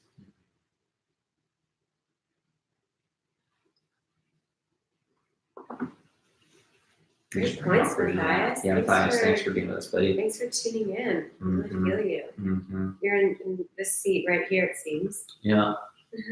And we have 3. We're growing. Oh, wonderful. Hello, everyone. Okay, so let's just keep orienting. Where are we at now? Is that what, are you ready for this guy? Yeah, let's just do a little mapping for a sec. We've got aesthetic. We've got call to action. We've got, She's got this list too. yeah, aesthetic. Just- slash- I mean, call you've to Call to got- actions got- where we kind of like It's kind of center got out. this like meta narrative structure.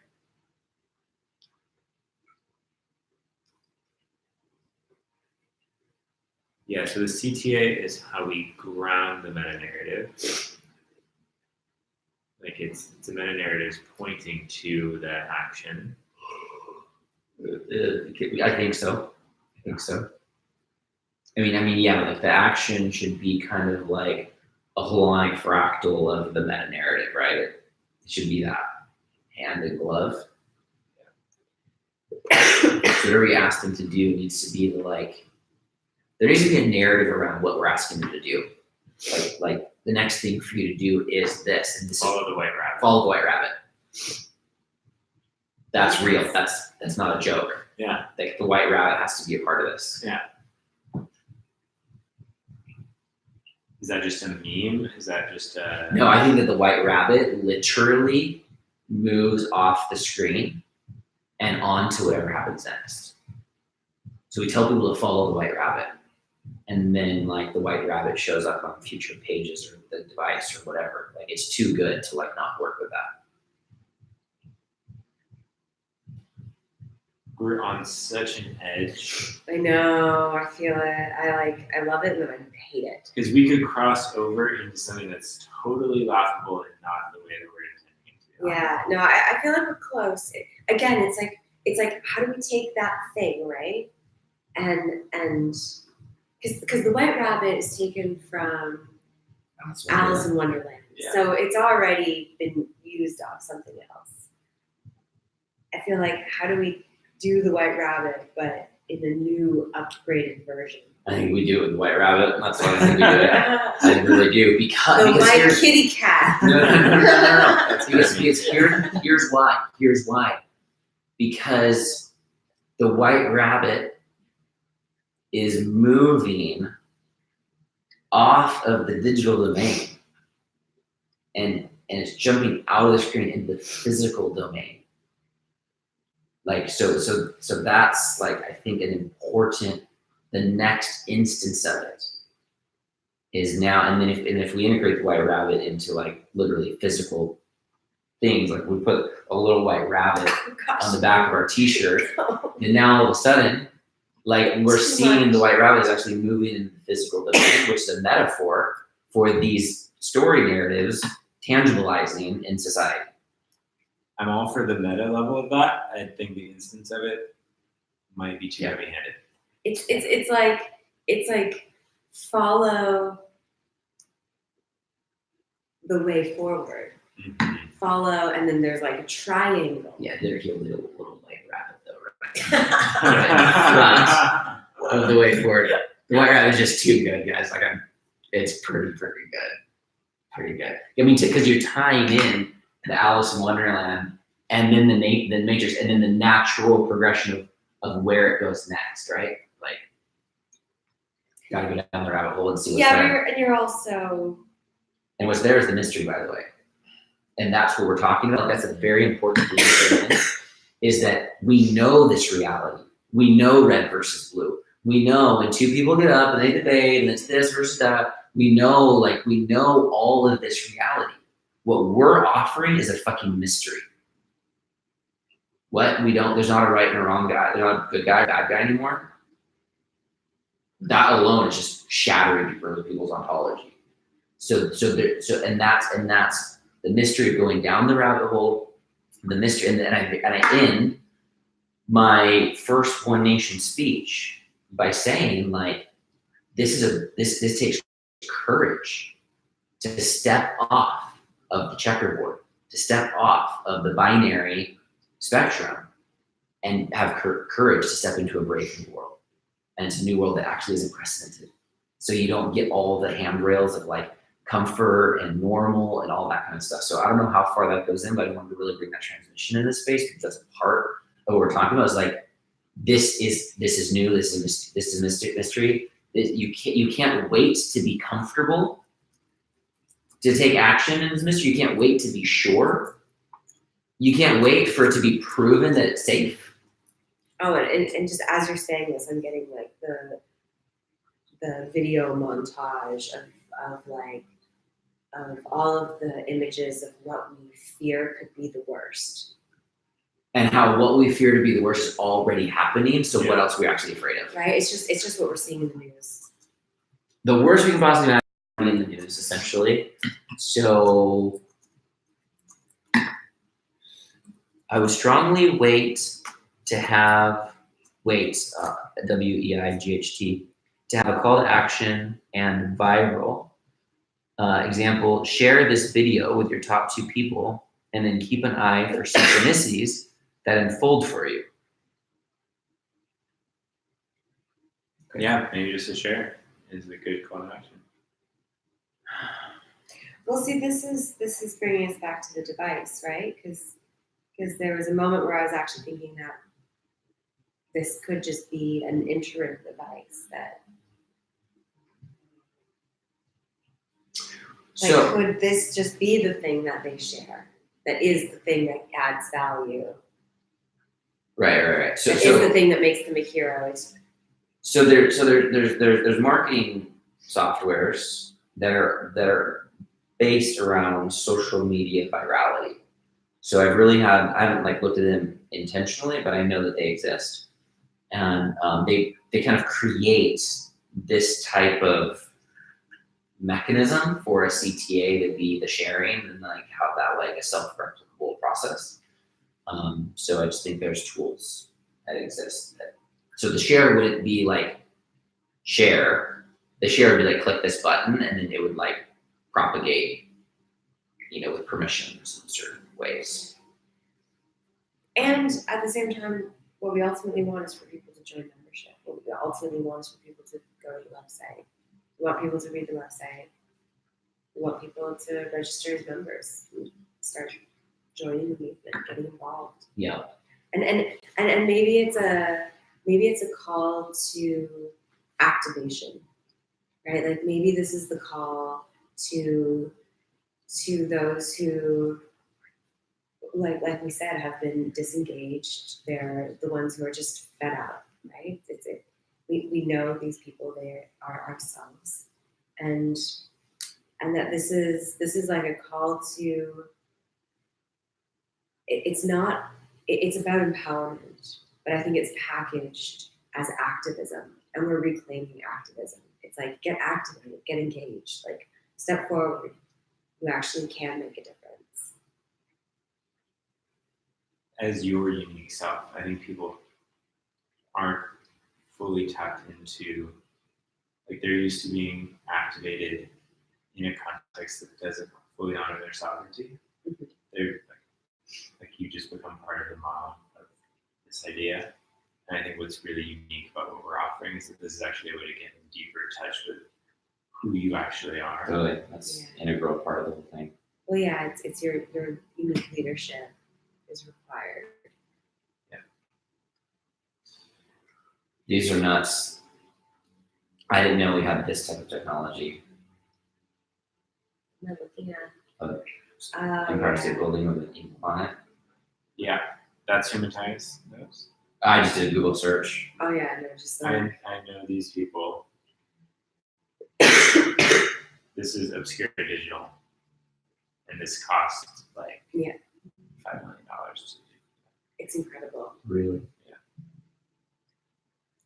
But you can do a guerrilla style. Yeah, I mean that's such an insane scale. It's unbelievable. We can do it for less. Right? They, yeah, only $500,000. It's a bargain. Apparently, they have these like, guerrilla, like knotted out Tesla SUVs that go around and do it. Mad about Tesla SUVs going around. That's doing cool. Guerrilla activism. That's Welcome That's to the. not great. That's so Welcome. cool. Oh my gosh. It's just integrated right into you just park and press play. It's got a sound system, so while you're being a badass, you can have a party and scare your friends. Wow. Yeah. Yeah, I can already see the diverse faces of people on the street, like looking at the different reaction shots that you get from people having this authentic experience, Uh-huh. seeing the content in that format. Yeah. Whew. Okay. Well, there's no question that guerrilla style building projection is a part of this thing. No question about that. Life 2020 launch campaign. Not sure that it has to do with this first thing, but it's like we need to be in this conversation because that is like, I think one of the most cutting edge expressions of demonstration. Like it could in some ways be like one of the like new people in the streets, like done the people in the streets thing, but maybe we did that because we didn't have guerrilla style building projection mapping. But like that's like sends a bigger message potentially. Or you do like a interact demo on the projection where Totally. you have people answering the question in real time and like flashing through their answers. Yeah. We're just modeling, like we're onto busting around people's current experience with government. We're just showing the new way. It's like this is what's coming, you know, and it's designed to make people who don't want that to come to become uncomfortable.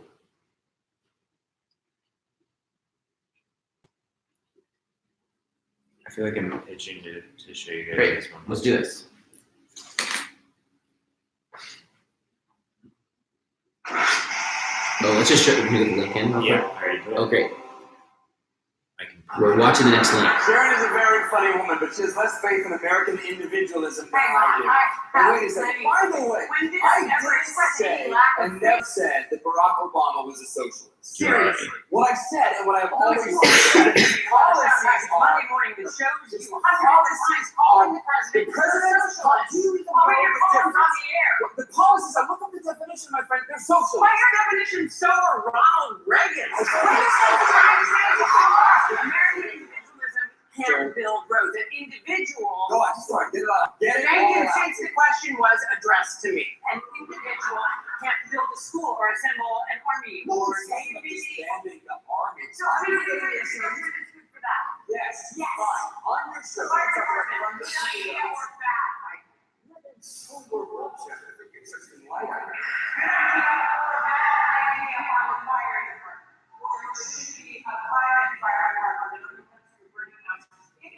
I wasn't having a debate with fire.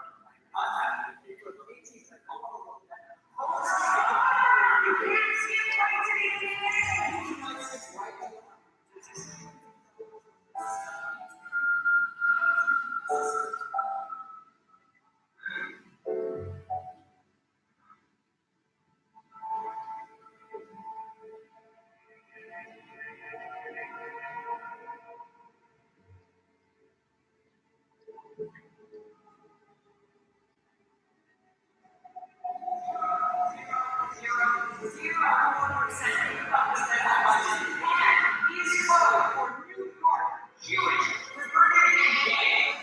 Will. Yes, sir. Anything to add? I think we need a more precise definition of perverted. Okay. We'll go on to the next question. You, sir. My name's Stephen. I'm a junior, and my question's for Will McAvoy. Do you consider yourself a Democrat, Republican, or independent? I consider myself a New York Jets fan, Stephen. Since it's been brought up, you've almost religiously avoided stating or even implying a political allegiance. Is that because, as a news anchor, you feel the integrity of your broadcasting competencies? That sounds like a good answer. I'll take it. There was a short piece on Vanity Fair's website by Marshall Westbrook. You probably saw it, where he calls you the Jay Leno of news anchors. You're popular because you don't bother anyone. Yeah. How do you feel about that? Jealous of the size of Jay's audience. Are you willing to say here tonight whether you lean right or left?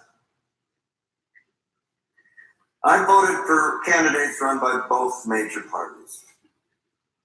Let's move on to the next question. Go ahead. Hi, my name is Jenny. I'm a sophomore, and this is for all three of you. Can you say in one sentence or less what, you know what I mean? Can you say why America is the greatest country in the world?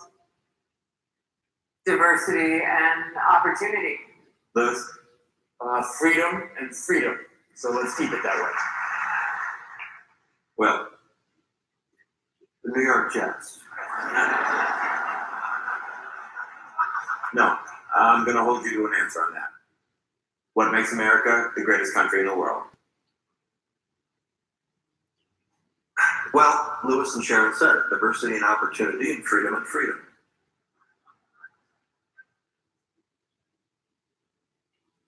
Yeah.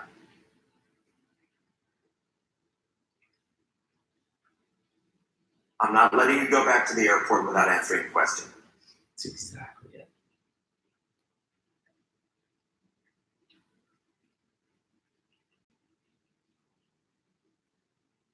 Well, our Constitution is a masterpiece. James Madison was a genius. The Declaration of Independence is, for me, the single greatest piece of American art.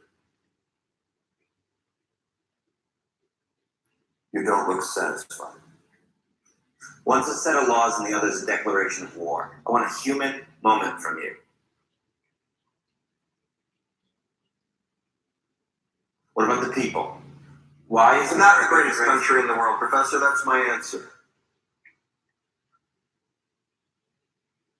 You're saying Yes.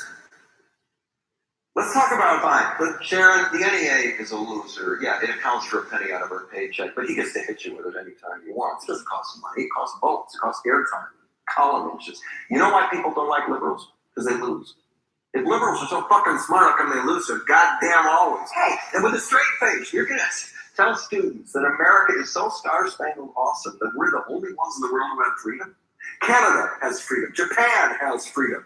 The UK, France, Italy, Germany, Spain, Australia, Belgium has freedom. So 207 sovereign states in the world, like 180 of them have freedom. All right. And yeah, you, sorority girl, just in case you accidentally wander into a voting booth one day, there's some things you should know. One of them is there's absolutely no evidence to support the statement that we're the greatest country in the world. We're 7th in literacy, 27th in math, 22nd in science, 49th in life expectancy, 178th in infant mortality, 3rd in median household income, number 4 in labor force, and number 4 in exports. We lead the world in only 3 categories: number of incarcerated citizens per capita, number of adults who believe angels are real, and defense spending, where we spend more than the next 26 countries combined, 25 of whom are allies. Now, none of this is the fault of a 20-year-old college student, but you nonetheless are, without a doubt, a member of the worst generation ever. Period. So when you ask what makes us the greatest country in the world, I don't know what the fuck you're talking about.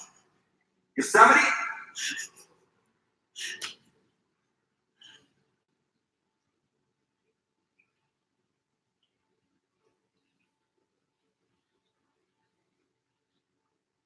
Sure used to be. We stood up for what was right. We fought for moral reasons. We passed laws, struck down laws for moral reasons. We waged wars on poverty, not poor people. We sacrificed. We cared about our neighbors. We put our money where our mouths were, and we never beat our chest. We built great big things, made ungodly technological advances, explored the universe, cured disease, and we cultivated the world's greatest artists and the world's greatest economy. We reached for the stars, acted like men. We aspired to intelligence. We didn't belittle it. It didn't make us feel inferior. We didn't identify ourselves by who we voted for in the last election, and we didn't scare so easy.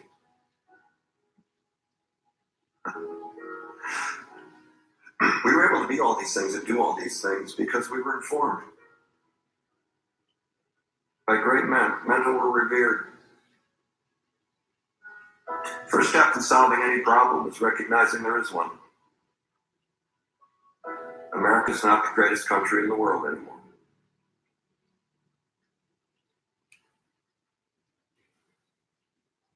Enough?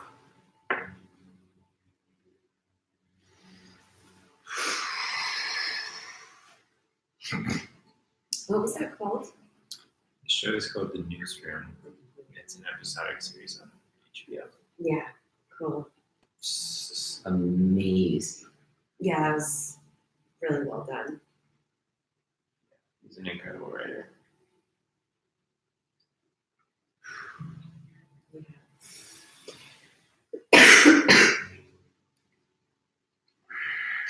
That's some good fodder.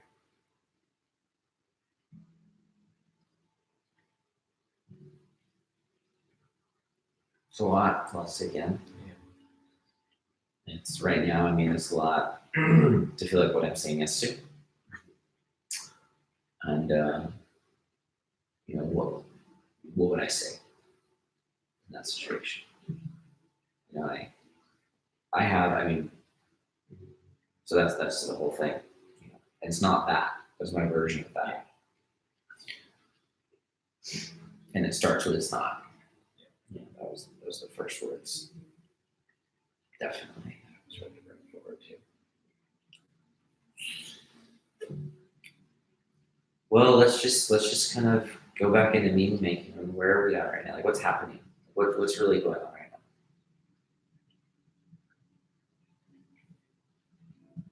Seems like there's some collective intelligence that's organizing as we interact. That's what it seems. It seems like we're having a genuine experience of collective intelligence. It seems like, to use the diamond metaphor, we're still kind of boop, boop, boop, boop, boop. We're opening. And I have no idea what the energy levels are, how if we feel like we're like almost done, if there's a lot more energy, but either tonight or sometime, there's going to be a moment where we've opened it all up. We've opened up all the doors, and it's time to start to then turn towards definitiveness. Mm-hmm. So are we there? Have we kind of like opened it all up, and now we're actually, the tides are shifting, we're ready to like synthesize and integrate and go, or do we still have more doors to open? Yeah, I don't feel ready to start. I mean, I still feel in the expansion space Great. of things. I think continuing to like just actually really find the feeling tone and allow this narrative that we've been working with to kind of percolate. And we've now got some new visual inputs and like imprints. Yeah, I kind of feel like I mean, we're gonna still be together for days, so I would love to just kind of keep this conversation moving, or maybe have another session. Yeah. In the morning. I think that my more creative energy will probably come in the morning time. Energetically, I feel kind of mellow. But I could also keep going. You know, maybe we could take a break. I definitely feel like I've got a little bit more Yeah. energy tonight. I feel like, so that's my vote, is that go a bit further. What's your sense on where we're at in this process? How does this compare to maybe other processes you've been in for your projects? Well, it's a really beautiful synergy for me of all of the nonfiction work that I've done combined with my own personal engagement with these aesthetic objects and my fascination with them. This is a unique intersection of those things. And I haven't made a lot of feature films, so I haven't made any feature films. So to be working at this, like translating this core nonfiction truth into like a very aesthetically driven format is An edge. an edge and a really exciting edge. Like that's Totally. exactly where I feel like I've been set up to. It is your Grow creative into- edge. Yeah. Epic.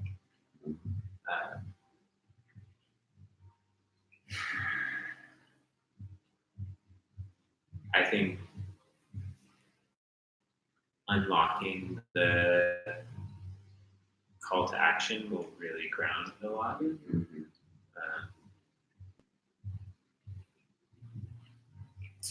that's the piece that feels the weakest in the triad between aesthetic and tone, meta narrative and action. Mhm.